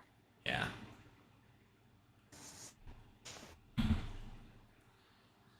So, what is it that you guys are shuffling me into your car for? Well, we came across some information that said that you may be in danger, and we wanted to at least try to maintain some sort of law and order and normalcy. Which brings us to the reason for the chloroform that you asked about earlier. There's been some kind of chemical that's being used to control people's minds, to influence the election here. We think it might be the Kaiser's men. We're not sure. We know there's several different groups that are kind of involved in this.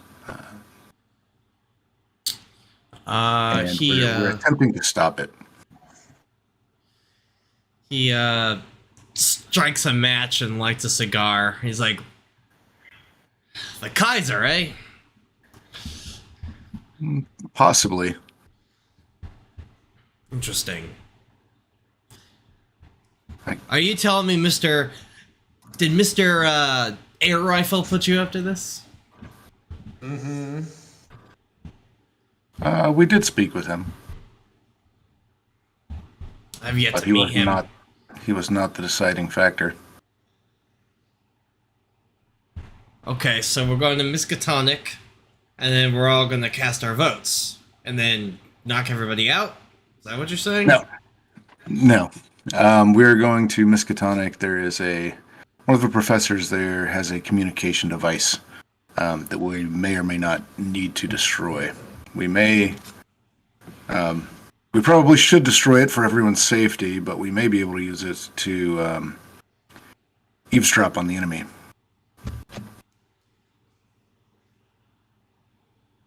A communication machine that we might need to destroy. All right. Well, it may be also teleportation. It's some kind of crazy contraption he's been making. Teleportation. I know, it sounds pretty wild.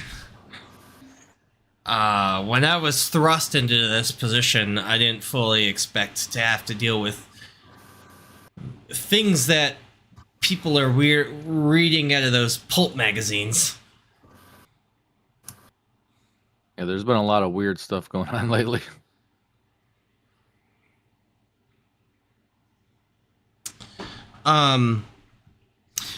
As you guys are driving to Miskatonic University,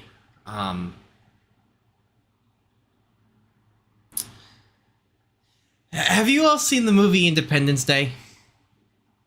Yeah. Okay, so you know how like they fly over and there's that big beam of light that goes down to the ground and blows something up? Okay. Yeah. There's no UFO and nothing blows up, but there's a beam of light very similar to that. Walter hits a speed bump very hard when he sees this. And you all go, ow. But over kind of where you guys are coming from, the north west of campus, almost very similar to what maybe where you're going, a big beam of light kind of like arcs down into that general area, and people kind of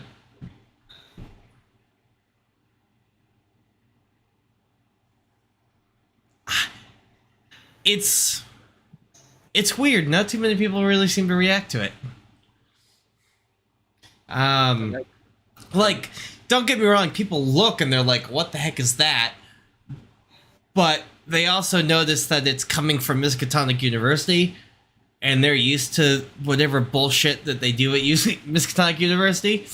So they're like, I would say that they're maybe nervous, but they're not like as confused as like you and I might be if we saw that. They're just like, oh, those professors again. This is also midday or early morning. Yeah, it's about 8:30 in the morning now. I'm going to say, well, maybe we need to speed up. That could be our professor firing his machine up. Let's get going. And we head pedal to the metal and get there as fast as possible. Let's look over at Chief and be like, so you think maybe Jules Verne was writing history, not fiction? The professor, or not the professor, the chief goes, I picked the wrong week to stop sniffing glue. This is the wrong time for the federal government to not let me drink. That's all I'll say to that. So yeah, you guys aren't really, I mean, I think you guys are basically coming from here. So it's really not that far to get there. College Street, and West Street. They're kind of blocked off by police barriers, but the two police officers that are at the roadblock here, the chief kind of waves at them, but they still stop your car. Yeah. Hey, we're just gonna park. We got the chief here with us. Chief, I thought you were going with Middleton. Is he asking the chief? Yeah, he is. He sticks his head in the through the window right by your head. He's like, Chief, what are you doing in here? You're supposed to be with Middleton. The chief's like, I came with these four instead. And the two beat cops kind of look at each other. Come on in then. And they kind of lean over. I'm gonna lean over and be like, Middleton smelled a little bit like beer. You guys might want to check your boy.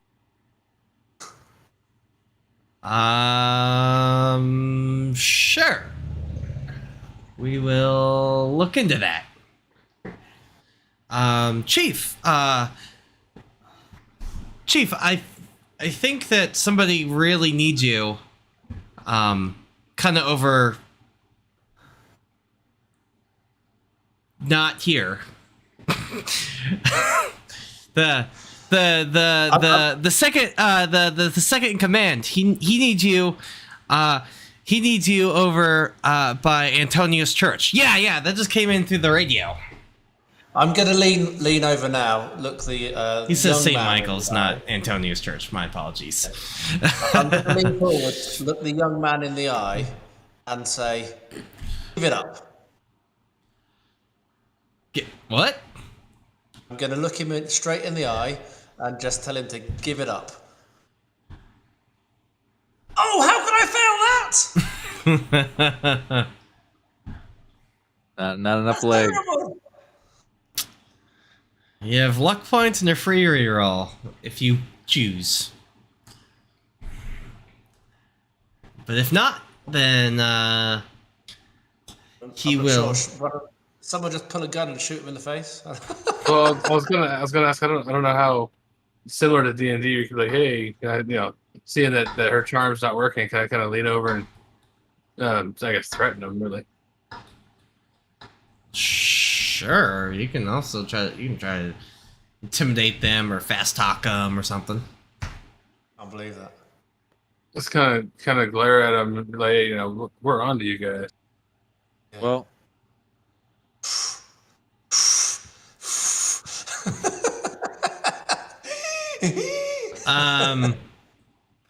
the two kind of look at each other and they're like, we had nothing to do with this. And then they run away. They just run. They move the barrier and just run.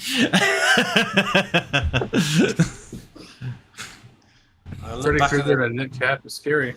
Look back at the chief and say, "You believe us yet?" It's very odd. It's weird that they also dropped their belts and their badges and just ran.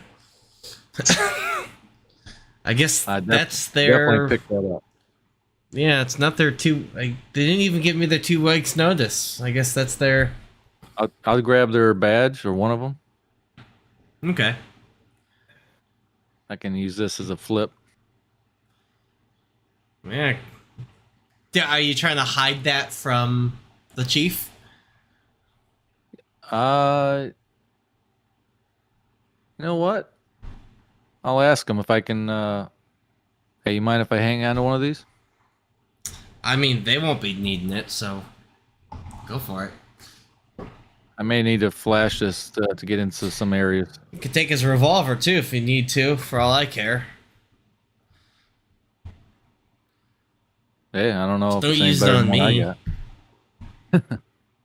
That's fine. That's more rounds. I'll put it, stuff it somewhere. Yeah. So he also had a flashlight. I'm gonna use that. All right. So we're not going to head to where they said to go. Heading We're towards going the to head death. right over to the Solomon Hall. labs. Yeah. Go see what that flash was all about. Was that in that area, that general area? Yeah, it was coming from. You couldn't tell if it was coming from G or F. Yeah.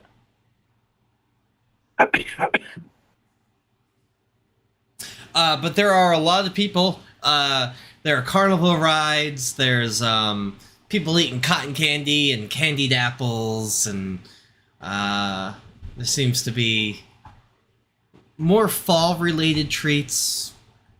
A lot of roasted nuts, pumpkin pies. People on stilts, people juggling, people swallowing swords. There's a lot of fun going on here. A lot of kids running around. Is there anybody in OD camo? There is nobody in camouflage that you see.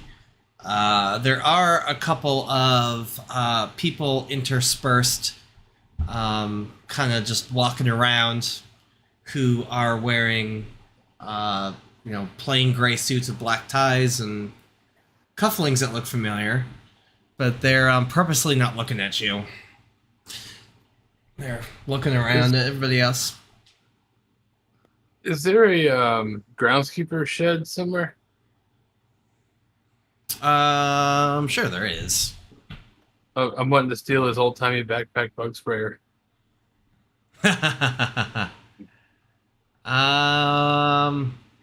Yeah, sure. We'll say that there's one.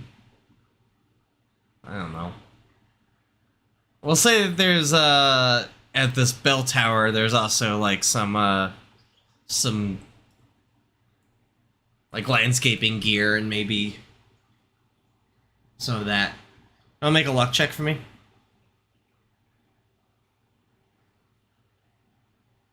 Hey. So you're looking for a bug sprayer like thing? Anything else? No, just rolling up to the crowd fence like, man, I need a way to gas a bunch of people faster than running around with a rag and covering their faces. Okay. Yeah. With that really good luck check, there's that, and then there's also a very large like fogging fan that they use to help keep like mosquitoes at bay. Perfect. Like a swamp cooler? Kind of like a swamp cooler, except big. Like the size of a refrigerator. Nice. Well, my plan was to stack the chloroform and then hit it with the dynamite. Oh, okay. So to hit the whole town. But that's okay. Well, hey, you have another option. That luck check was so good that you had another option.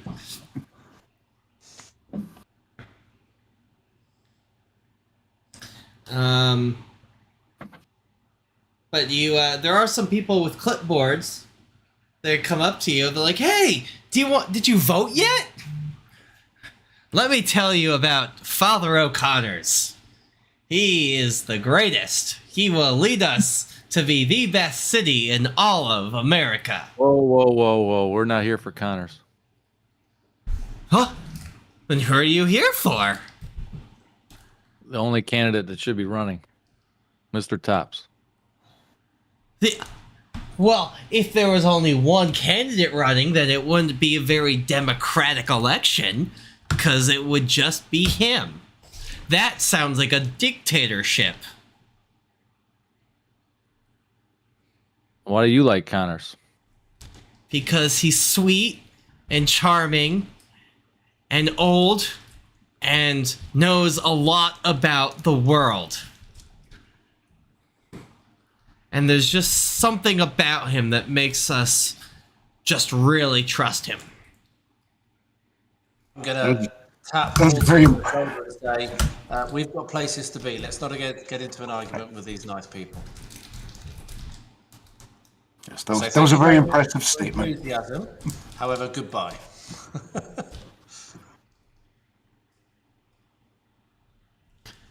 Yeah, okay. I was thinking the same thing. Just I'm gonna push him aside. No, excuse me, sorry. We got stuff to do.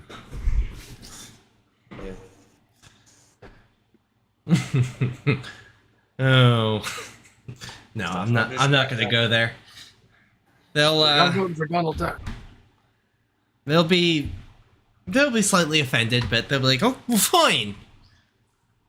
Throw your vote away as you walk away.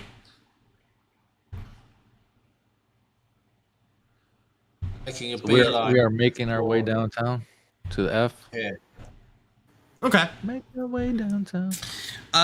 Like any college campus, oddly enough, everything's wide open. The doors are unlocked.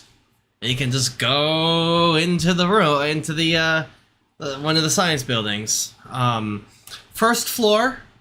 There's nobody in here. Just FYI, there's nobody in here. But the first floor, you come into the main doors. There's a big staircase that goes up to the second floor. There's the first floor, which is like a polished paved stone floor with lots of classrooms on both the left side and the right side of this grand hallway.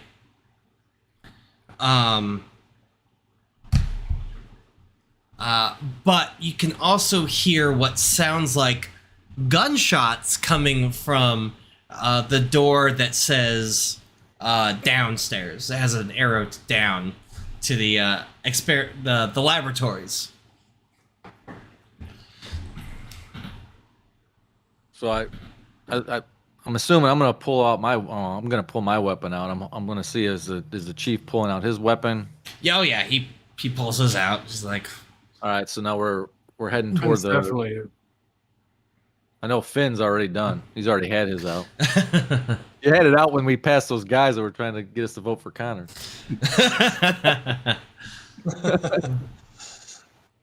So yeah, we head toward the gunshots, I guess, unless someone has another idea. I'm assuming the chief is going to head toward gunshots. I'll bravely take up the rear.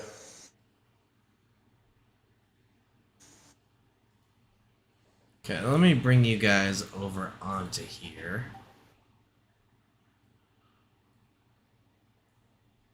Oh, word. This In is the Hollister dungeons again. 1911, be like, I'm voting for Mr. Samuel Cole.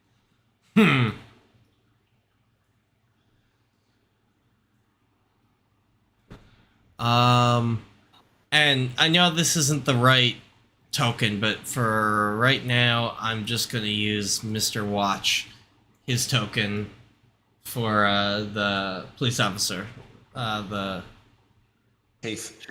chief that I deleted his token. It looks like because I can't find it. So these are the tunnels or the basement? So this is the one of the tunnels in the basement. Yes. You guys walk down a pretty long flight of stairs, and which kind of ends about here.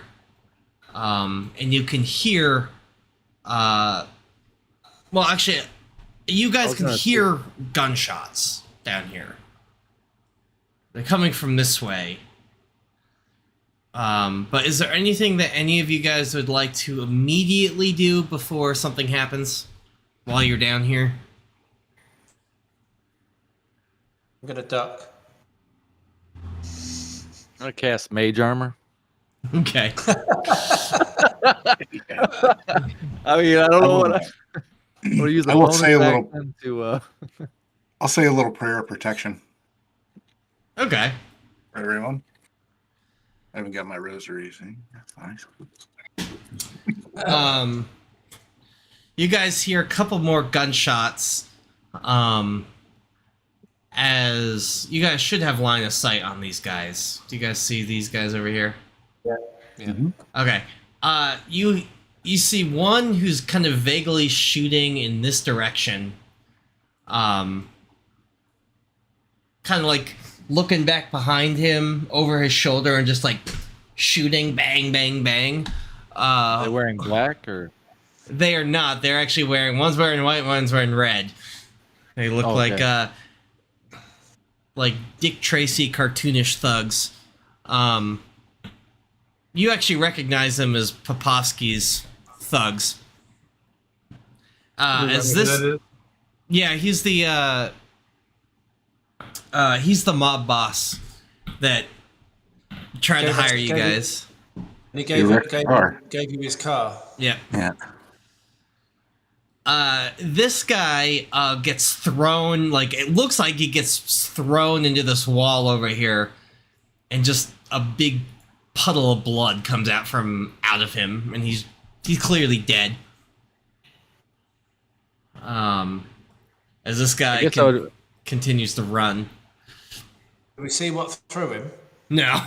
I mean, all of our guns are drawn pretty much, but I'm gonna go off the chief's lead since he is an officer and we're just citizens technically.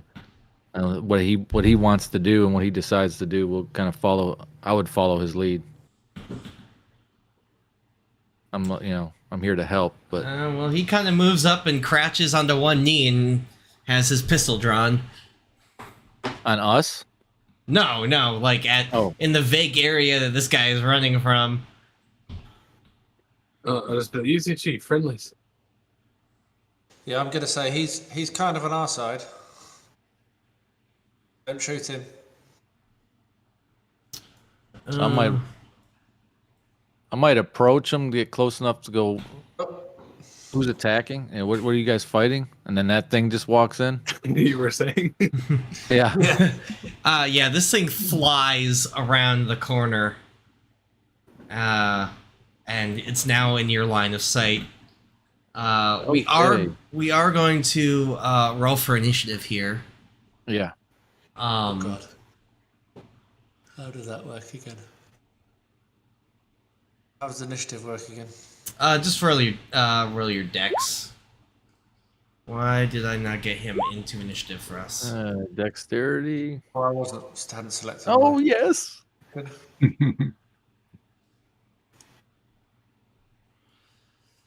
It's weird these sheets don't have an initiative on them. Yeah, it's annoying. I have to go and manually put you guys in. But you know what? Yeah, I'm gonna have to go and manually put you guys in.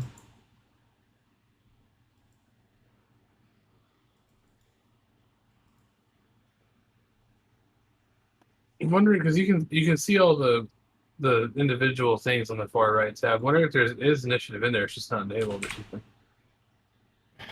Yeah. You scroll down halfway down, you see all kinds of things that have a false tag on them.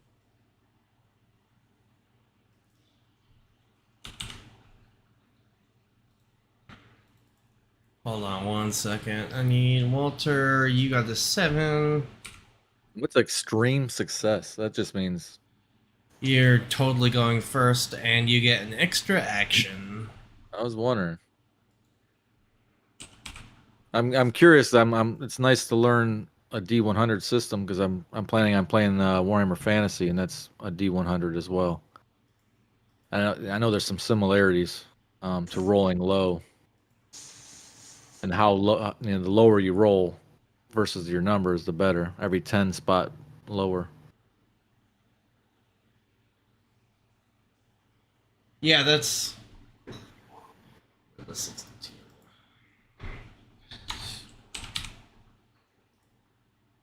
But I know there in that game there's a lot of do you get the element of surprise? Is very important. Oh, I noticed something. If you go to the settings on your character sheet, it's under the pulp stuff. You can turn on initiative. It's under the pulp stuff. Okay. Under attributes and abilities. Yeah, under pulp. Yeah, under the pulp. Okay. Thank you. I've been looking for that, and I didn't know where it was, so.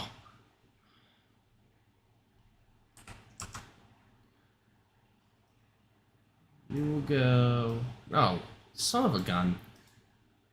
There we go. Jeez Louise. Sorry that took so long, and he got a 71, so he's going to last. Still have no idea how you roll initiative, but you can turn it on right.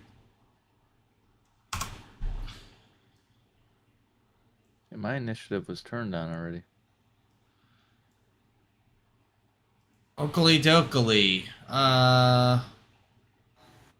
Okay, Walter, you get to go first. So basically, you'll get 2 turns in one. So basically, you can move and shoot, or you can shoot more than once, or you can. I'm gonna take a double shot at the beast. As long Okay. as I'm close enough that it's not gonna affect anything. What firearm do you have? Because I think you can take 4 shots at it. I have my 45 that I've got, and I picked up that revolver. I don't know. Okay, so you can actually make 6 shots if you'd like. You can use your whole. You can shoot 3 times one turn, and then shoot 3 times your next turn. You get because you get 2 turns, basically. There's one. Okay, that's an extreme success. I will take. Owie, he did not like that. Here, let me enable his health bar.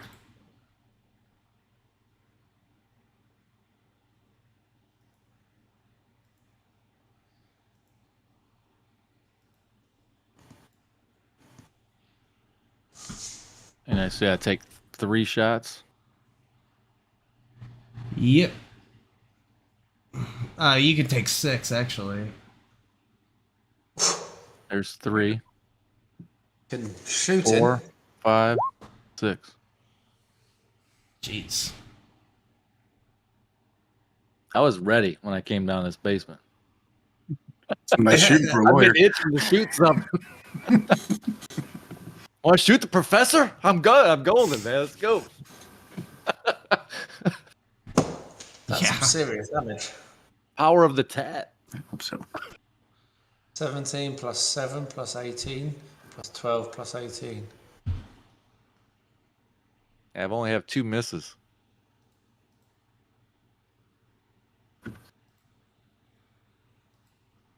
And the misses do damage too? Oops, that's not what I meant to do. You can spend luck to make it happen. Though. Oh, okay. I gotcha. Okay, so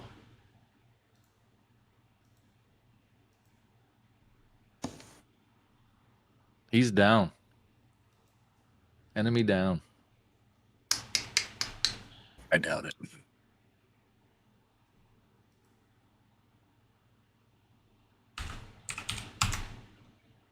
that's not what I meant to do. Son of a gun. He's down. Minus 12. I told you. I'm gonna do the math. I'm just gonna do the math here. And I'm gonna do this with D&D, but I don't know why it's not working with this.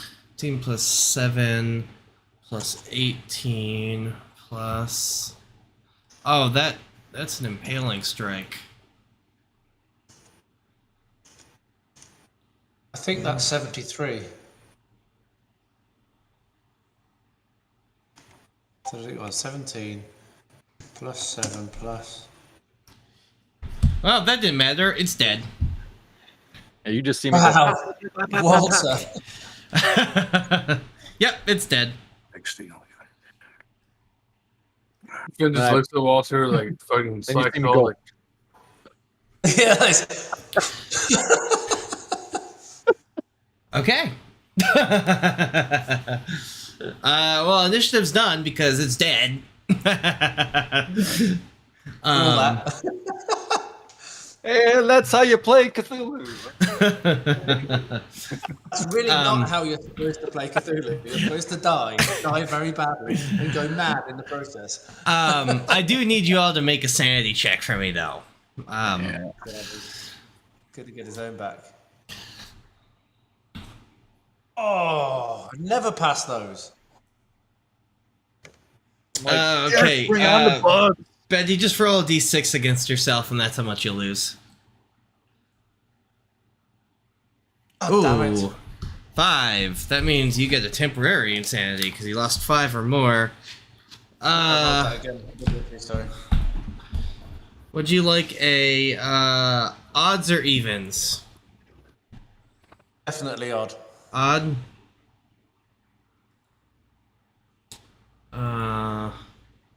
Okay.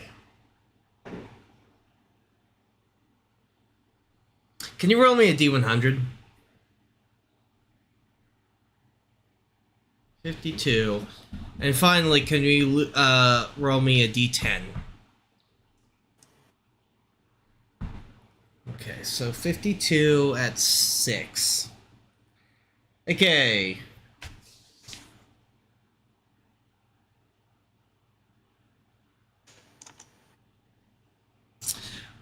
You will be suffering for the next 6 hours from habromania, which is the abnormal tendency to create pleasant delusions for yourself in spite of reality. So normal day for Betty then? It's a normal day for Betty. I'm going to go, what the hell did you shoot that friendly little horse for? It looks like a giant flying horsefly. That's what you see.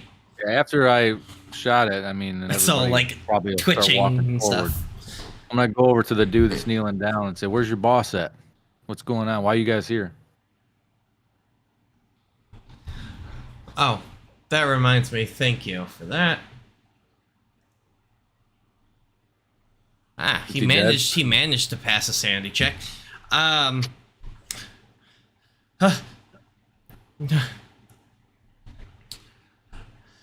Just asking Professor Gribbs if he can help us with some stuff. The boss needs some help, and Is there any more? Is there any more of these things in there? no. Professor Gribbs was just demonstrating what his technology could do, and then this thing appeared out of nowhere. That's what our worst nightmare is happening. Turn to the guys and say, "Man, he's doing it. It's actually got the device working." Well, clearly it's not that scary. You guys put it down. It killed 2 of my other men. There were 4 of us here. That's only because I'm such a nice shot. Okay, Kovacs. Sure, you guys We'll need to give go you that. back to the gun range. I have an idea. I'm like, hey, you know who else needs your help? I need your help. Go tell your boss to get you guys, go to the dock and help unload some chloroform. And if you don't, I'm going to tell everybody that you and 3 of your buddies got owned by something that the lawyer took out in one shot. He kind of looks at his bloody like friend he's who's gone. basically turned into paste on the wall, and he has a big gulp. He goes, "Okay, docs, chloroform. Okay." He doesn't even his Hey, gun. He drops it, I and was gonna say, is he okay? Like, are you bleeding out? I mean, how bad are you hurt? he's not hurt. Okay. All right, so you can make it to the docks. His pants are a little wet. But he's not hurt. All right, we're gonna go see this professor and have to take care of him or take care of that machine and whatnot. You get to the docks. All right, I'm just gonna reveal everything. Who's good at checking out the bugs? Yeah, I'm going to. I'm waiting for all the talking to be over. First thing I want to see is if this bug is cold. Like, from Pluto cold.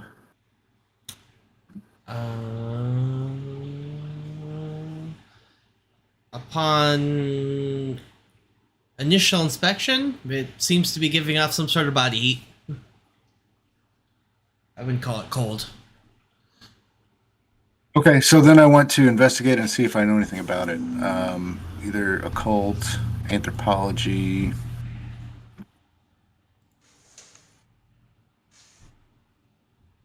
I guess that's about the only. It's not of this world though. I mean, it's nothing we've ever Yeah. seen. Yeah, give me a cult. Oh, wait. I'm going to spend 10 luck points. How about that?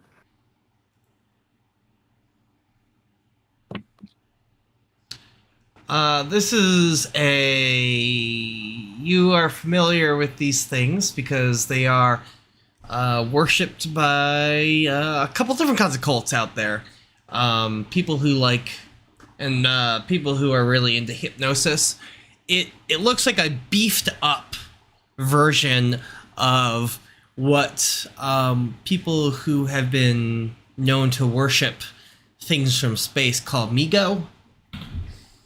But it is a bigger version than what you have seen depicted. You've never seen one yourself, but you've seen drawings and heard descriptions. Much bigger than ones, you know, they're normally like maybe the size of like a Labrador Retriever. This is like the size of like a pony, maybe a young horse. So it's big. Bigger than what you know them to be. It does not seem to be carrying the jar that you know that they have been legends is foretold that they like to carry jars with brains in them. This one doesn't seem to have one. What does the chief think of all this? The chief... Did he go insane? No, he made his check. Actually, no, I didn't make his check. I made the check for the thug. He made his check. He did not go insane. He's like, wow, I've seen some pretty horrible things thrown at us from the Hun, but I never would have guessed about giant flies the size of horses existing. But then again, this is Miskatonic. I'm sure that they've probably brought them up from some savage tribe from South America. I said, did you not hear what the guy said? This came through the machine that we're going to visit. We're going to look at. I mean, I don't know if I necessarily trust Popovsky's men. But if it came out of the machine, then he must have teleported it from some savage tribe in New Zealand or something.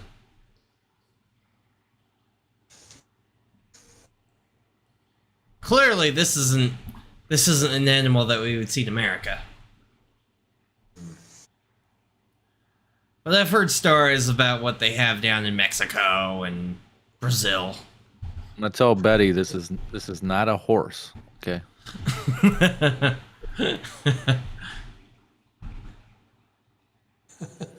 If you see something like this, you shoot it.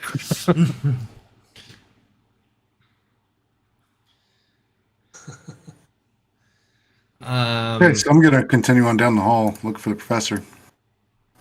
Professor Gibbs! Professor Gibbs! Oh no. Oh, in here, you see a laboratory that looks like it's filled with a combination of medical equipment and, as players, we would think of like weird science tech kind of things. You know, Tesla coils and whirring, you know, electricity and... Before Finn walks through the door, I'm going to touch him on the shoulder. I'm going to say, keep that explosives handy here. Then I'll follow them in. The map didn't really scale that well, but kind of behind a table filled with like beakers and stuff, an old man kind of sticks his head up. By the way, there's two bodies of dead men who look like they've been ripped in half in here, and a lot of these things, like what would have been on these counters, have been knocked over. It kind of looks like there was a fight in here. Some spent cases. Smells like blood. Ozone, and gunpowder in here. Hello? Can I help you? Says the old man who kind of comes up from behind the table. Yeah, I'm gonna keep walking toward him, and well, it seems like you're the one who needs some help.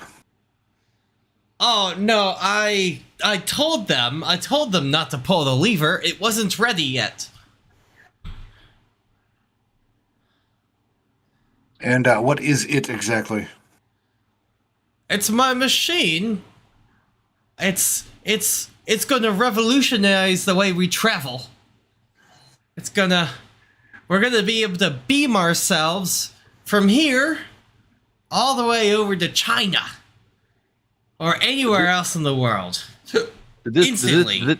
Did this machine just create this beast that we just had to take out?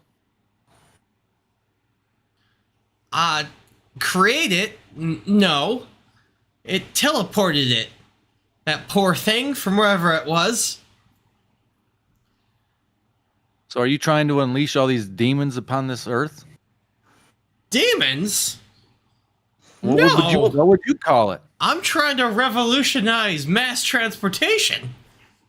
We need to shut this thing down. It's going to kill everybody if you keep teleporting beasts from another planet onto this world. Dude, first off, I didn't teleport them. That came through here by mistake. And second of all, my benefactors would be very disappointed if you turn this machine off, if you shut it down. With the chief right there, what does he say to this? He knows that this is going on. I don't want to take charge, or any of us take charge and trying to tie this guy up or whatnot, but is the chief wanting to make any calls?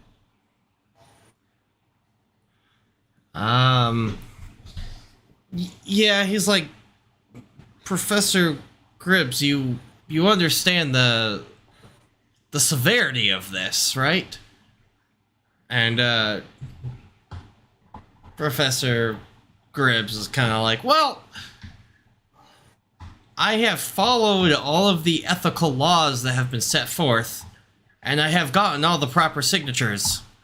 I'm not breaking any laws. Who's your I'm gonna let benefactor? Finn say, and like under my breath say, explosives.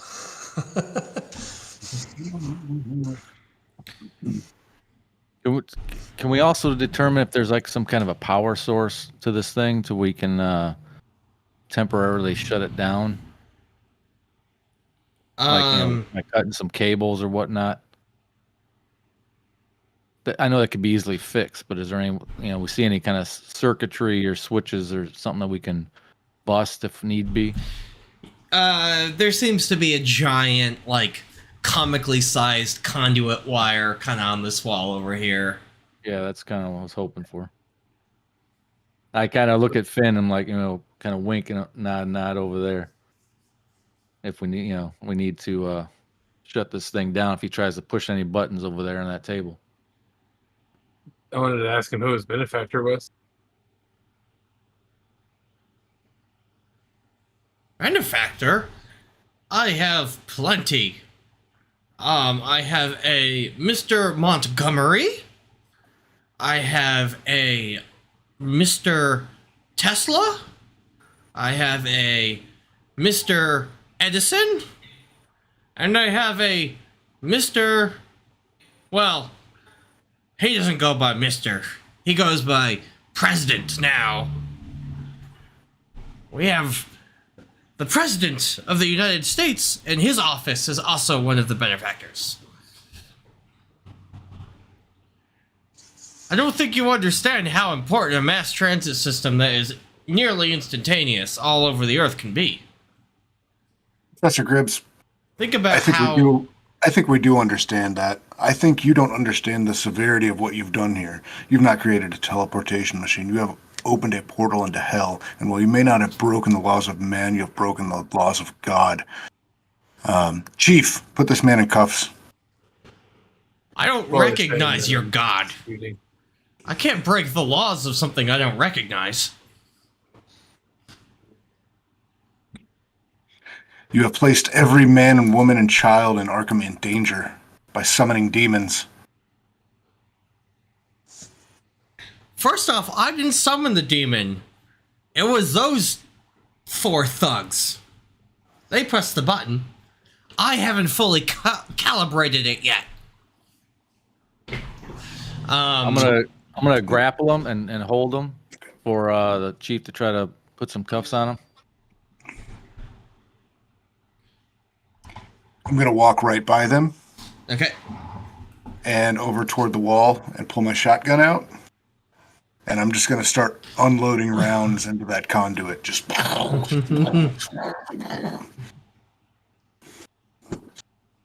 While I've already got him held. right. Okay. So That's all I wanted. I didn't want him to try to jump in front of it and get shot or anything. No. I just so our police chief, he goes, okay, Professor Gribbs, I'm not necessarily putting you under arrest, but for your safety, I am going to handcuff you. So he puts the handcuffs on him. I need everybody to make a check on their dexterity. It's not gonna be good. Both failed for an 81. Okay, those who failed their dexterity, I need you to make a luck roll for me. Oh, Finn, dude. Oh. You have a free reroll here if you want. Yeah, that's Thank you for the probably, reminder. this is probably the best place for that. Oh. Oh, look, you got it with the free reroll.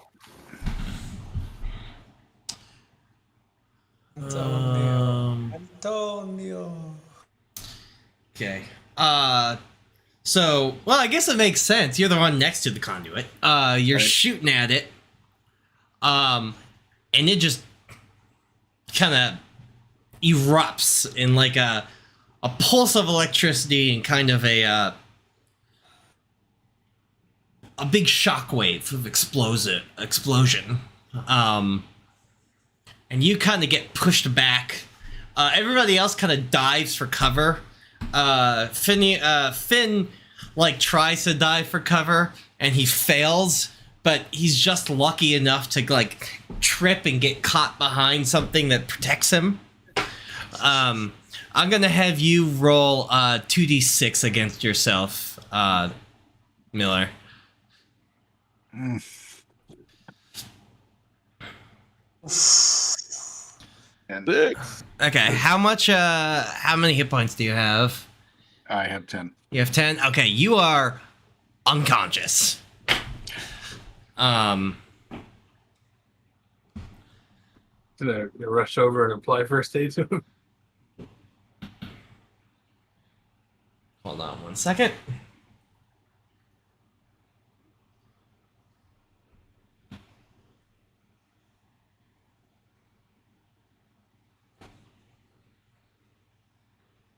Okay. So yes, once the air kind of clears and the bells are ringing in your head, you can kind of run over to Antonio, who's on the ground.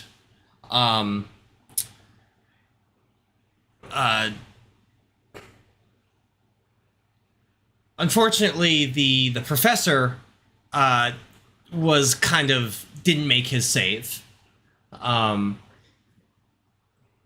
and neither did our police chief, who happened to be holding on to metal at that same time. The professor is there but dead.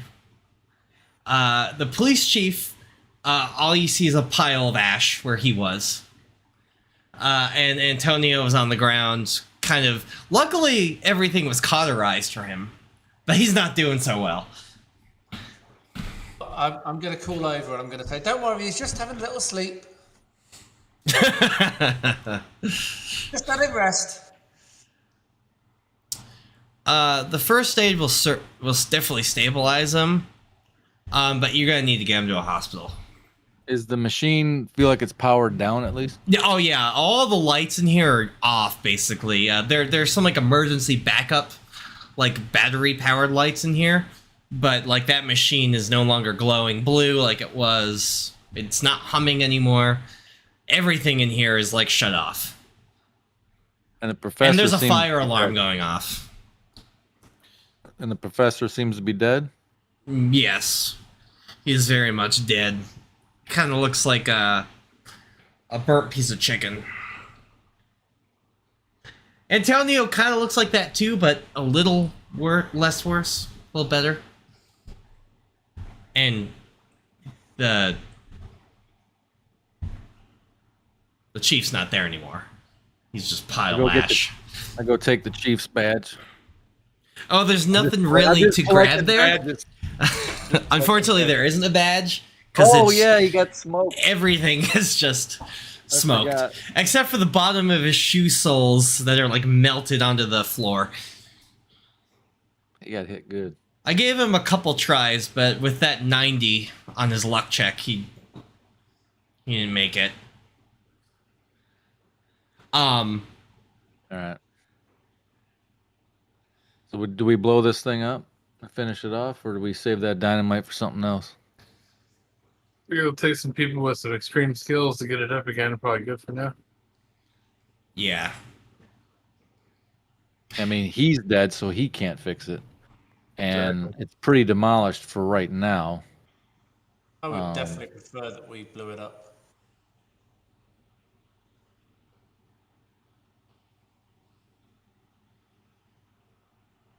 Just needs some power to be turned back on, doesn't it? It'll Right. definitely require seeing as part of the building has been kind of the infrastructure, that rock and you should probably start trying to get out of here because the building might fall on itself. I will tell you that. Right. So It's starting to that's kind of how bad rumble. That's how bad the damages to the room is. It's not just a burst of like incinerators actually like damaged the machine as well. That Oh yeah, this whole place there's some small fires in here. It's fire alarm is going on upstairs. The room is kind of shaky, so On our way out, since this room is pretty much toast, on my way out in this next room, I don't know what's all in there. Is there anything to look through real quick? I mean, just in a quick glance, is there anything to search through? Any kind of files? Any kind of? I don't know what's all in here. I don't know if there's anything like that. It looks like there's some sinks and some. I don't know if that's a scientist table in the center there. I'm not sure what that is. make a luck check. All right. There is a shard of something that is glowing in blue in the mess of it all. Well, before I just would try to reach at it, I might try to touch it and with a finger and just tap it, see if it's too cold or if it's anything like that. If it's not, I'll grab it. It kind of gives you like a static shock when you touch it. All right. Well, I try to wrap it in something, Okay. and then run out and I'll show the guys once we get out of here. You guys are gonna throw Antonio over your shoulders. who's bringing Antonio? Me. So as I was over there doing first aid, so I lift him up and then pull on Walter's sleeve there. Be like, come on, yeah, go ahead, let's go. The building's collapsing. Has he not been able to walk yet?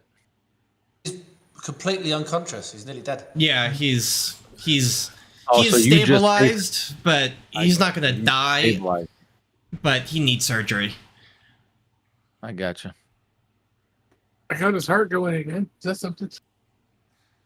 How big is and- Antonio? 6 Oh, foot. not very big. I don't think. 8'12". Oh yeah, if it's gonna take more than one of us to get him out of there, that's cool. We'll drag him out and carry him. Okay. I mean, I don't know if there's any. Do we have anything to help? I mean, you already did a medicine. You did Nothing we first can do aid. in here. Yeah, first Not aid. really much. No. Luckily, on campus, there is a hospital. Unless one of you guys wants to do the surgery yourself. But as you guys kind of pull him out. There's some firefighters who are coming into the building with hoses. Because there seems to be some damage on the first floor too. There's some fires. Antonio, you're kind of like fading in and out. Like you can hear and see, but like you kind of come in and out of it. And I think with that, it's been 3 hours of gaming. I got to continue with wedding prep, so I think we'll call it there. Sounds good. Another bombshell to hang on, cliffhanger. Finger. Yeah. So yeah, I thank everybody who was watching for watching. And the next time we play, it'll be after the wedding. So Next episode's called Antonio Down. Antonio gonna survive? Will he make it through? No, next time. yes, Same place. Find out next time. Same bat time, same bat channel. So thank you all very much for watching, and as